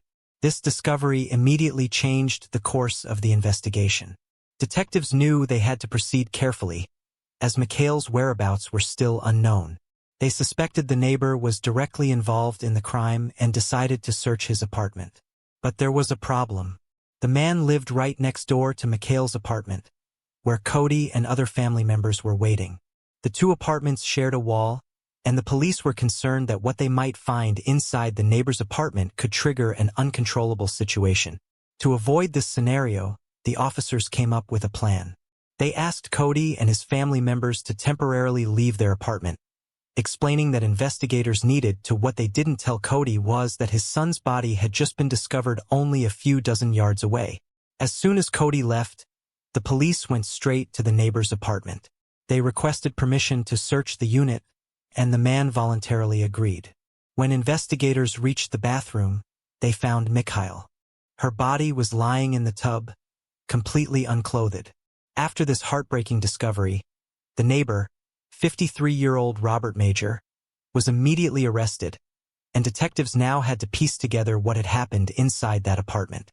While waiting for medical examiners to determine the exact causes of death, the police began looking into Robert's background, and what they found was truly shocking. Robert had an extensive criminal record spanning several decades. He had been charged more than 24 times, most for sexual offenses. But despite his repeated arrests, Robert had only served short prison sentences. During his time in custody, he was evaluated by multiple psychiatrists, and he openly admitted to them that he really enjoyed committing these acts and took pleasure in his crimes. With multiple expert evaluations on record, authorities knew for sure Robert was likely to reoffend. But instead of keeping him behind bars after his numerous crimes, he was released in 2016. The only measure the police took was to issue a public warning, informing the community about Robert and the threat he posed. Robert was also required to register in a special offender database. He was banned from living near women, children, schools, or playgrounds, prohibited from leaving his city, which was located about 190 miles from Hinton, and ordered to meet with a police representative on a regular basis. But these restrictions quickly became irrelevant. Canadian law basically removed individuals from the registry and lifted their restrictions if they went a year without committing another crime.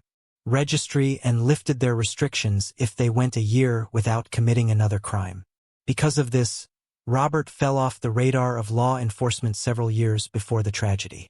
At some point, he moved to Hinton and settled in a residential complex filled with families and children.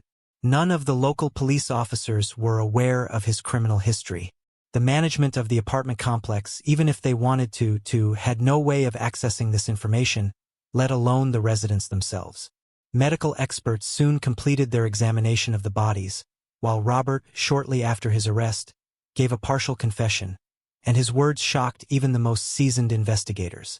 On top of that, they managed to gather additional evidence and witness statements that helped piece together the full picture of what happened on that day. That morning, Mkhy and Noah went for a walk in the nearby park. When they returned home, the building manager approached Mkhy to discuss an issue. The problem was that Cody, Lines, would often come home with his boots and clothes covered in dirt, leaving muddy tracks all the way to their apartment door. The manager asked Mkhy to address the situation, and she promised to clean it up right away. After their conversation, Mkhy went back inside, put Noah down for a nap, and started preparing lunch. Around this time, she also called a friend. This friend later recalled hearing a knock at Mkhy's door during their conversation, followed by a man's voice. He offered to help clean the hallway, but the friend didn't catch the rest of the exchange. Shortly after, Mkhy returned to the kitchen, finished her call, and sent a message to a family member around 2 p.m. From there, one critical question remained unanswered for investigators. How did Mkhy end up in Robert's apartment? Robert himself refused to clarify this particular moment, leaving to speculate. Perhaps he lured her there under some pretense, maybe by continuing the conversation about cleaning the hallway or asking for her help with something else. One way or another, Mkhy ended up inside Robert's apartment, and this is where his confession began. Almost immediately after she walked through the door, he attacked her and tried to strangle her. But for nearly 10 minutes, he struggled to succeed. In the end, he managed her. He then dragged her body to the bathroom before heading to her apartment, where he took Noah and ended his life as well.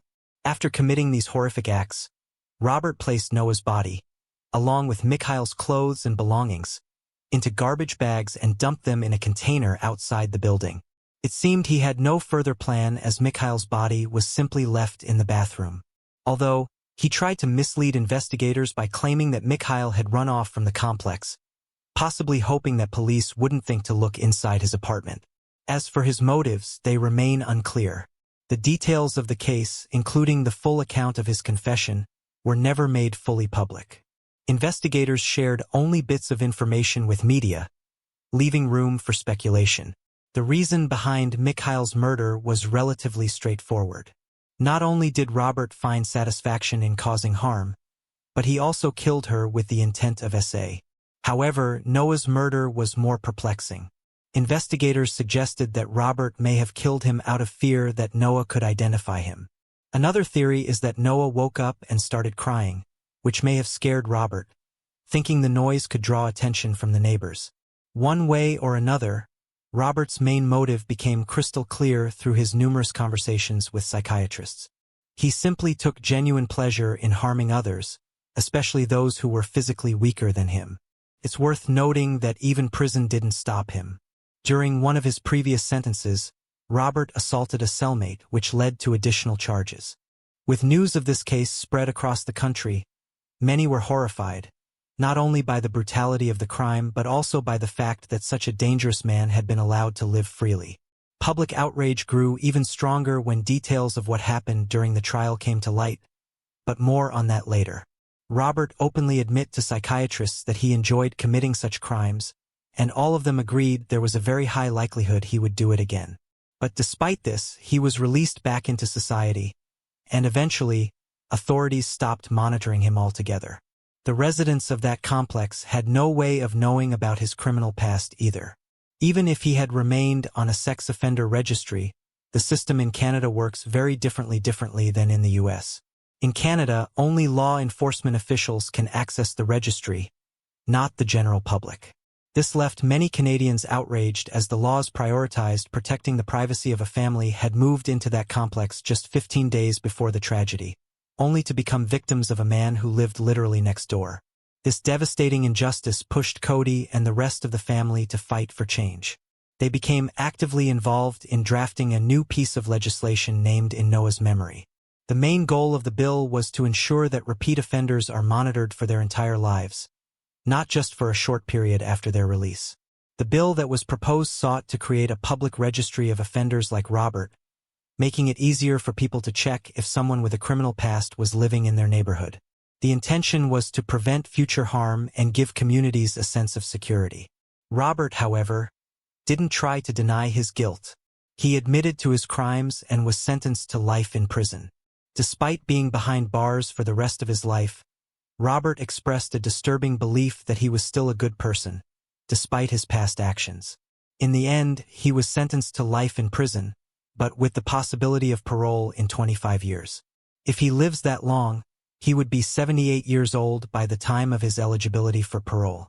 There's no certainty that, even at that age, he wouldn't still present a danger to others. As for the bill that the victim's family is fighting for, progress has been agonizingly slow. Years of advocacy have passed, yet the legislation has not been passed, and it remains uncertain whether it ever will be. Moving on to the next case. Kimberly killer. On the morning of January 12, 1999, a woman's nearly beheaded body was discovered inside a car in Council Bluffs, Iowa. She was identified as Kimberly, and investigators determined that she had died 4 and 6 hours before being found. Authorities collected her clothing and other items from the crime scene, hoping that advancements in forensic science would eventually help identify the person responsible. In 2014, with improved DNA testing techniques, investigators submitted the evidence to the Iowa State Lab for analysis. By 2017, forensic officials informed law enforcement that they had discovered an unknown male DNA profile on an item of a personal nature, one that only Kimberly and her attacker would have had contact with. In August 2020, investigators compiled a list of 6 men who may have been in contact with Kimberly in the final hours of her life. The DNA from these individuals was compared to the unknown male profile found at the scene. The results revealed a match to 52-year-old Matt W. Kennedy, a resident of Fairfield, Montana, who had previously lived in Council Bluffs. Matt was not only Kimberly's stepbrother, but also the last known person to have seen her alive. In October 2020, investigators received further confirmation when the DNA, found on an item that the suspect likely handled during the attack, also matched Matt Kennedy. He was arrested in mid-October 2020, bringing an end to a decades-long search for Kimberly's killer. Moving on to the next case. Reinosa girls case. In February 2019, Spain ranked as the second most visited country in the world, welcoming an astonishing 83,700,000 tourists. Visitors flock to experience its rich culture, admire its breathtaking landscapes, and unwind on its scenic beaches. While Spain is generally considered a safe destination, with crime rates lower than in many other European nations, it is not without its darker side. Among its unsettling mysteries are the disappearances of Manuela Bugifa and Virginia S. Bajo. On an April afternoon, 14-year-old Virginia S. Pedro asked her mother for money, saying she needed it to buy a birthday cake for a party she planned to attend. However, Virginia never showed up at the celebration she had mentioned. Instead, she secretly met up with her close friend, 13-year-old Manuela Bugifa. The two girls boarded a train to Reinosa, a town about 18 miles from where they lived, intending to visit a nightclub. Knowing their parents would disapprove, they deliberately kept their plans hidden. The girls had invited a third friend to join them, but she, declined and chose to stay home instead. Around 9 p.m., Virginia and Manuela left the nightclub and began their journey back. Investigators later determined that the girls had likely resorted to hitchhiking after realizing there were no trains running at that hour. A witness, who happened to be from their hometown, was the last person to see them. She was unable to offer them a ride since her car was already full. But she later told authorities that she saw the girls getting into a white Seat 127 with a Valladolid license plate near the town's main street. Manuela and Virginia were never seen again. However, there was no evidence suggesting they had intended to run away. They had very little money on them and were only dressed in the clothes they had worn that day. Nothing was missing from their bedrooms at home. As time passed with no sign of the girls, their worried families reported them missing to the civil guard. However, they were met with resistance from the officers. In 1992, the protocols for missing children were not as strict or immediate as they are today. The families of Manuela and Virginia were told they need to wait 48 hours before a search could be launched. This would later cause the civil guards to receive criticism and backlash, as it's understood that the first 24 hours after an individual goes missing are the most vital. Virginia's sister recalled being told by an agent they have gone to a party. They will come back whenever they want. During the early 1990s, a Spanish journalist named Paco Lobarton presented the public service program Who Knows Where, which is similar to the BBC's Crime Watch program in the UK. Viewers could phone into the show with tips and information about unsolved cases, with Who Knows Where focusing specifically on missing person cases. The show aired an episode about Manuela and Virginia, and it received dozens of calls as a result. Alleged sightings placed the girls all over Spain, while other callers appeared to be unwell. Cruel hoaxers who said they would bring harm to the girls and that their parents would never see them alive again. Family members traveled as far as Asturias to see if they could track down their missing loved ones, but instead were met with young girls who bore a resemblance to the pair. No trace of the real Manuela and Virginia was ever found. In October of 1994, a group of friends walking near the Ray K. Hardar Reservoir, about 25 miles from where the girls were last seen, found two skulls. Two members of the group were writers for a newspaper that published their findings without analysis or forewarning the families claiming the skulls could possibly belong to the two missing girls. The lead after all that turned out to be a dead end. The skulls did not belong to Manuela and Virginia. They were too old, believed to date back to the 1930s. 3 years later, in 1997, a witness claimed that the girls were in Madrid with what he described as a punk community. He alleged that Manuela had cut her hair short and dyed it blue with one small white section. Investigators put together composite images of the girls and how they may have looked in 1997. But when they finally located the women the witness had described, it was discovered they were not, in fact, Manuela and Virginia. In February 2001, 2 more skulls were discovered, but they were determined to belong to victims of the Civil War. Furthermore, in February 2018, a human jawbone was found in a reservoir in Cantabria, but it did not belong to the missing girls.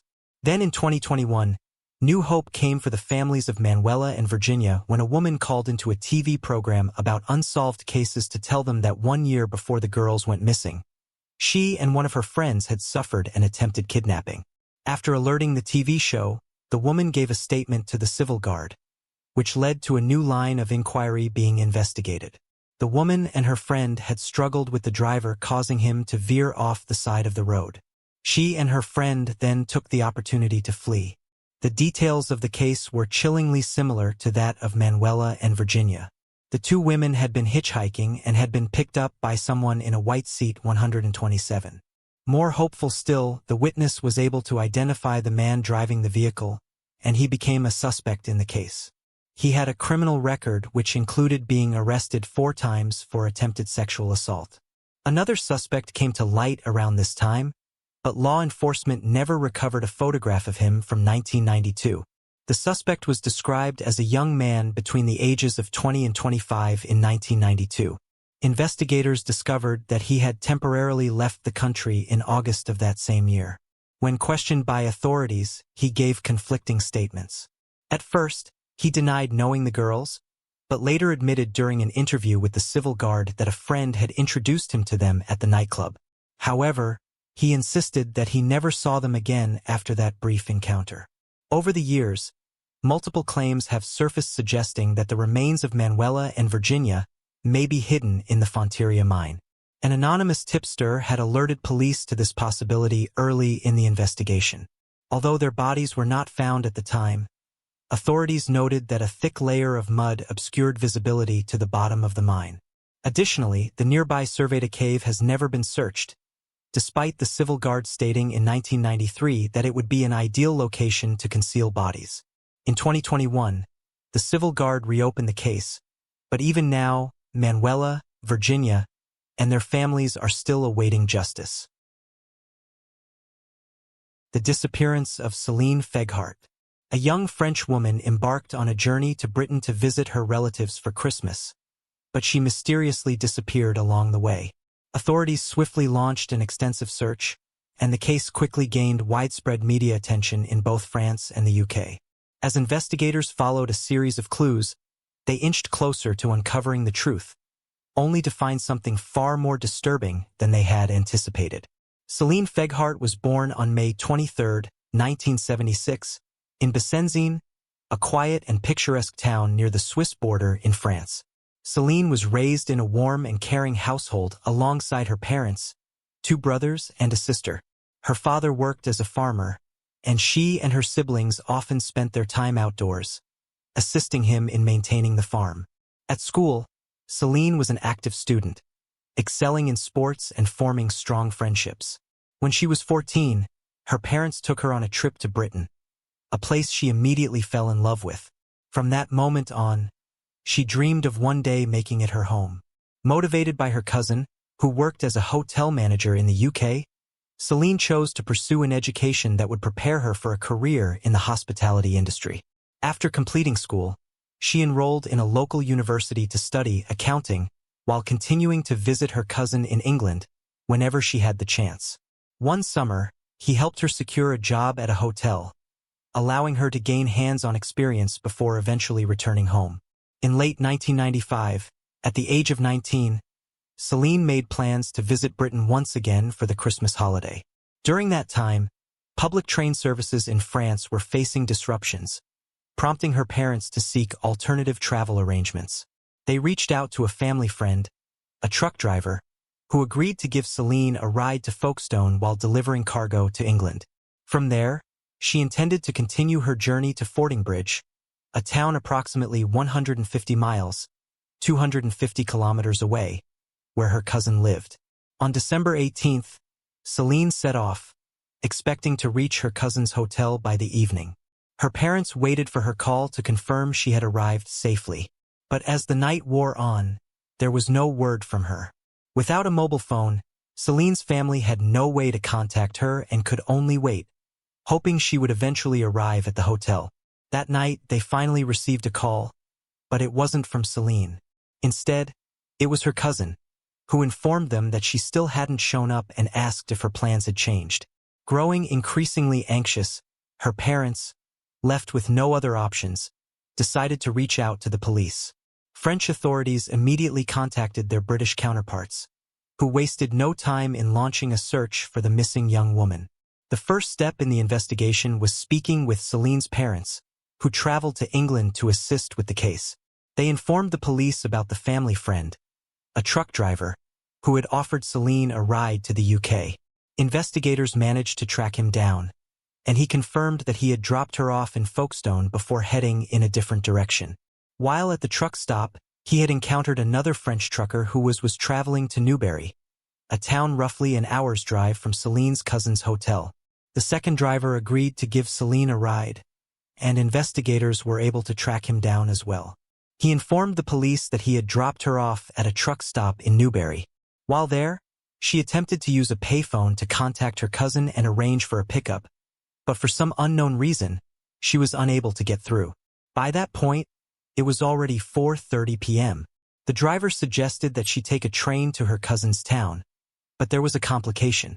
The nearest train station was several dozen miles away, and he couldn't drive her there since his delivery route took him in a different direction.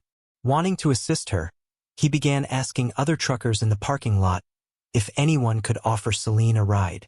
The first trucker he approached declined, explaining that he planned to rest before continuing his journey. However, the second trucker agreed, mentioning that he was heading to Salisbury, which was only about a 30-minute drive from Selen's cousin's town. He even mentioned she could probably catch an 8 p.m. bus from there. With no other options left, Selen went with the third driver, and that's where her trail disappeared. Detectives tried to track this man down, but they didn't have enough solid information to identify him. The second driver, who had handed her over, couldn't recall the license plate number and only remembered that the truck was a white Mercedes. He also provided a description of the man. He was around 35 years old, had short blonde hair and a beard.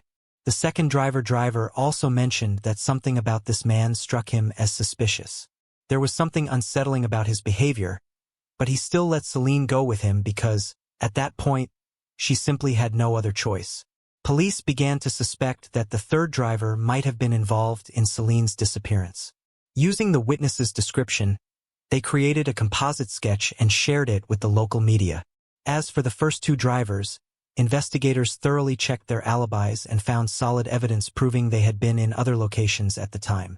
Detectives soon uncovered a troubling detail that made them even more suspicious of the third driver. Remember how he told Selen she could catch an evening bus to her cousin's town from Salisbury? Well, it turned out that no such bus existed. Investigators wasted no time getting the word out about they shared her story, along with the suspect's composite sketch, through newspapers and TV. The case quickly grabbed national attention in both Britain and France. It was just days before Christmas, and the disappearance of a young woman during the holiday season struck a chord with the public. On top of that, there were fears that Selen might have fallen victim to a serial killer. Over the past 2 years, several young women had been murdered in the same area. Police believed these cases were linked to a single perpetrator, and now they were worried Selen's disappearance could be connected to him. As a result, the local police launched a full-scale search. Over 100 officers were assigned to the case, along with helicopters and even an airplane to scan the area from above. They concentrated their efforts along the route the third driver was believed to have taken with Selen, but despite all their efforts, they found no trace of her. Unfortunately, the first week of the search yielded no results. Both the police and Selen's family made numerous public appeals, urging anyone who might know something about her whereabouts or the driver himself to come forward. But every lead they followed quickly turned into a dead end. This went on for over a week, until the morning of December 29th, when police received a chilling call.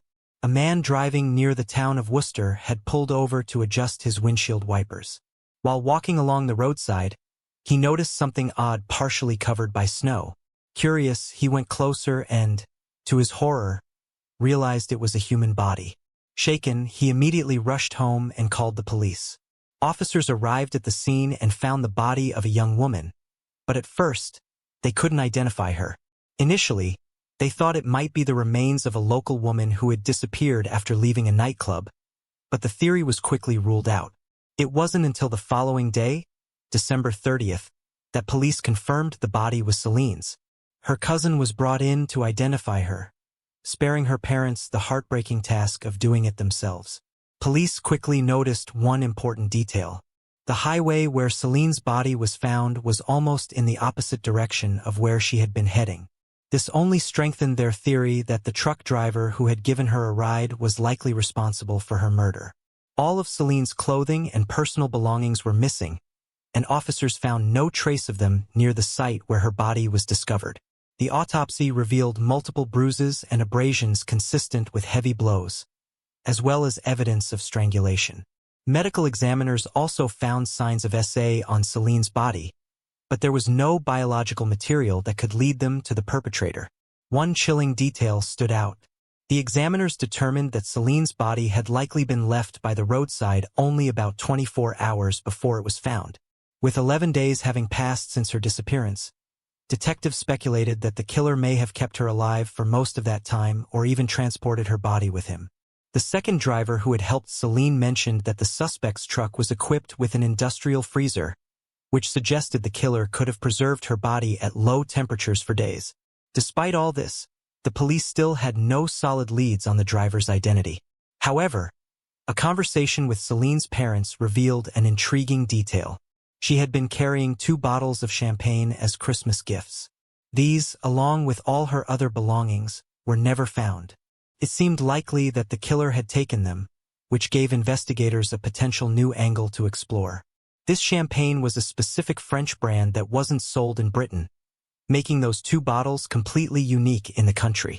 Police decided to use this as leverage and sent information about the bottles to the media, along with photos of identical champagne. They hoped that the perpetrator might have shown them to someone or even shared them with friends or family. But unfortunately, this lead also went nowhere. Without any other leads in hand, investigators decided to take an unprecedented step. Despite the absence of the perpetrator's DNA on the victim's body, in early January of the following year, they initiated the first mass DNA collection in Britain's history. The police focused their efforts on drivers of Mercedes trucks and similar models. This process took over a month, and detectives managed to test more than 5,000 drivers. Most of them willingly provided their samples, but there were some who refused. Investigators put them on a separate list for further scrutiny, thinking that one of those individuals might be the killer.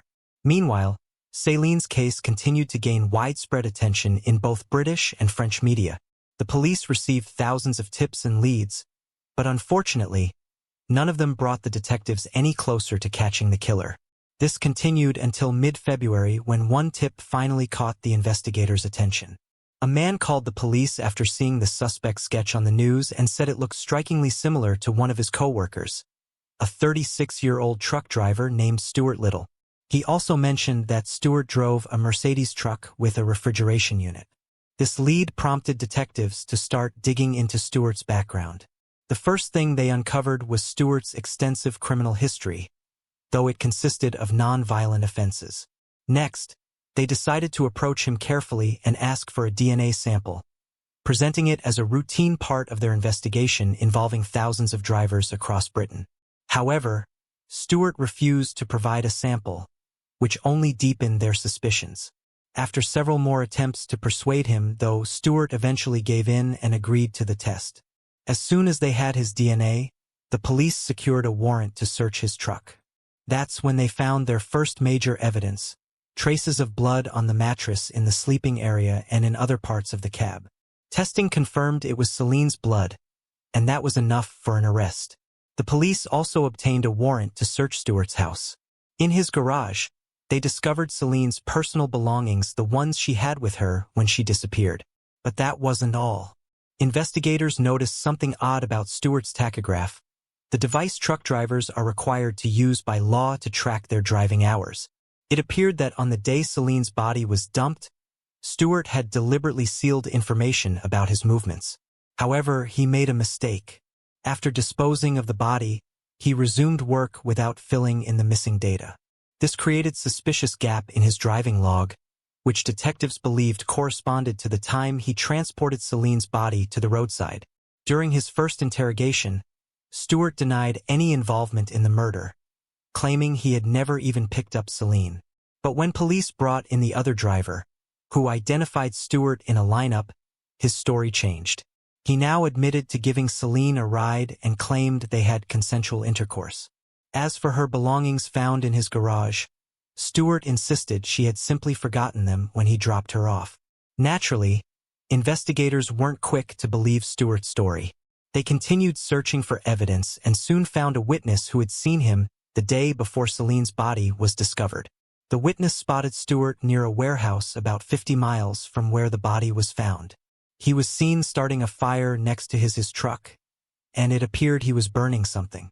When police confronted Stewart about this, he claimed he'd started the fire to warm up his truck brakes, which had supposedly frozen due to the weather. Officers decided to search the area near the warehouse, and it didn't take long for them to find something disturbing.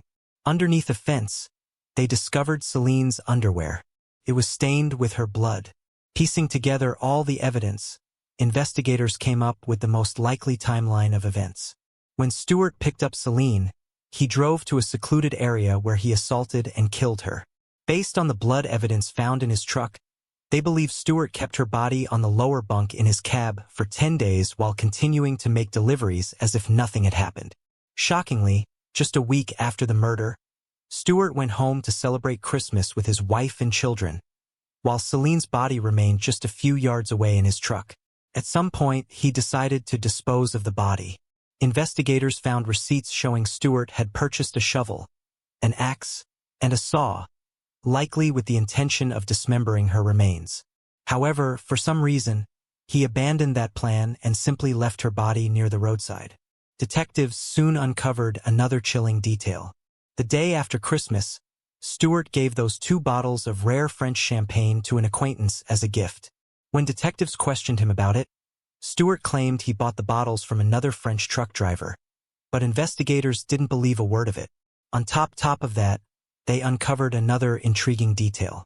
Stewart had always worn a beard, but he completely shaved it off after the murder, right around the time the suspect sketch started appearing in the news. They also figured out why Selen couldn't reach her cousin when she tried to call him from a payphone. It turned out that the UK had recently changed its phone codes, and Selen had his number written down with the old code in her notebook. Unaware of this update, she dialed the outdated number, and her call never went through. For Stewart's family, friends, and co-workers, these revelations were a complete shock. To them, he had always seemed like a devoted family man and a reliable friend. At first, many even refused to believe he could have been involved. But as the media revealed the mounting evidence against him, they had no choice but to face the horrifying truth of who Stewart really was. Stewart's trial began in October of that year, and despite the mountain of evidence against him, he stuck to his story, denying everything. But the jury didn't need long to deliberate. They unanimously found him guilty of murder, and he was sentenced to life in prison with the possibility of parole after serving at least 20 years. Soon after his sentencing, Stewart tried to appeal the verdict, claiming that the high-profile nature of the case had biased the jury, preventing him from receiving a fair trial. However, the appeals court rejected his claims. In February 2006, Stewart made another attempt to have his sentence reviewed, but once again, his appeal was denied. 10 years later, in February 2016, Stewart became eligible for parole, but his request was denied. The reason was clear. Even after spending 2 decades in prison, he still refused to admit to the crime and maintained his innocence. The judge also expressed concerns that Stewart continues to pose a threat to society. At present, he remains incarcerated, with little possibility of release in the near future. It is worth noting that Stewart was ultimately ruled out as a suspect in the other murders previously mentioned. Those crimes were later attributed to a different truck driver, who was apprehended in late 1997. Although prosecutors officially linked him to only 2 murders, they suspect he may be responsible for several other unsolved cases. Regarding Stewart, investigators also theorized that Selen might not have been his only victim. However, despite the passage of time, no concrete evidence has surfaced to tie him to any additional crimes. Feel free to share your thoughts on this case in the comments section. Moving on to the next case. The Chun family tragedy. On the afternoon of October 8, 2014, a co-worker of 39-year-old Jean Jifeng grew worried when the father of 2 failed to show up for his scheduled shift at King's Walk, a restaurant where he worked. He hadn't called in sick either, which was unusual. Concerned, the co-worker decided to check on Chan at his home on Western Avenue in the Guilderland suburb of Albany, New York. What he discovered inside was a horrific crime scene. Chan and his 38-year-old wife, Hai Yilin, were originally from Huaiyu, China. The couple had moved to the United States in the early 2000s, settling in Guilderland near a takeout restaurant owned by relatives. There, they built a life together and had 2 children, 10-year-old Anthony and 7-year-old Eddie. By all accounts, the Chin family was ordinary, with nothing unusual about their lives, making their brutal murders all the more puzzling to investigators. The case gained significant attention, as it was the first quadruple homicide in the Capital District. According to Chen's brother, who spoke to the media, the father of 2 was found on the ground floor of the family's bungalow. Hai and the couple's 2 children were discovered upstairs, their bodies covered by a blanket. The family had met a brutal end. Each of them had been bludgeoned with a hammer, and later reports indicated they had also been stabbed. Investigators determined the murders took place in the early morning hours, likely between 3:30 and 6:30 a.m. Both the Guilderland and New York State Police worked together on the case, searching the areas surrounding the family's home for any possible clues. Authorities faced several challenges in the initial 48 hours of the investigation. A language barrier slowed progress, and fear within the community made gathering information difficult. Further complicating matters, there were no surveillance cameras in the area, and Apple initially refused to release the Chen's iPhone records. Though the company eventually complied, law enforcement stated that the delays significantly hindered their investigation. With little physical evidence recovered from the crime scene, detectives have struggled to make progress. Some DNA samples were collected and may belong to a suspect, but so far, no matches have been found. As a result, authorities have few leads and no major suspects in the case. Before long, allegations surfaced that the family were involved in shady business practices and illegal activities such as human trafficking, gambling, and money laundering. Chen's brother denied rumors that the family had been attacked by someone who'd returned to the house after a gambling party to steal their sizable take from the been living comfortably ever since, causing people to think that he was making money illegally. This same source alleged that Hai was in the country illegally too. Meanwhile, an article by the Times-Union reported that Chan had supposedly been involved in large transfers of unrecorded cash, which he used to pay undocumented Chinese workers at restaurants in New York City. He reportedly also transported the workers to their jobs and back and provided accommodation in cities that were too far away for bus trips. Even more damningly, 18 mattresses were found on the basement floor of the family's home. The Times-Union also claimed that the weekly card game Chin ran had racked up about $100,000 in debt. However, this is where that lead dries up. Authorities have said that while the organized crime theory hasn't been discounted, they have yet to find any solid leads in the case.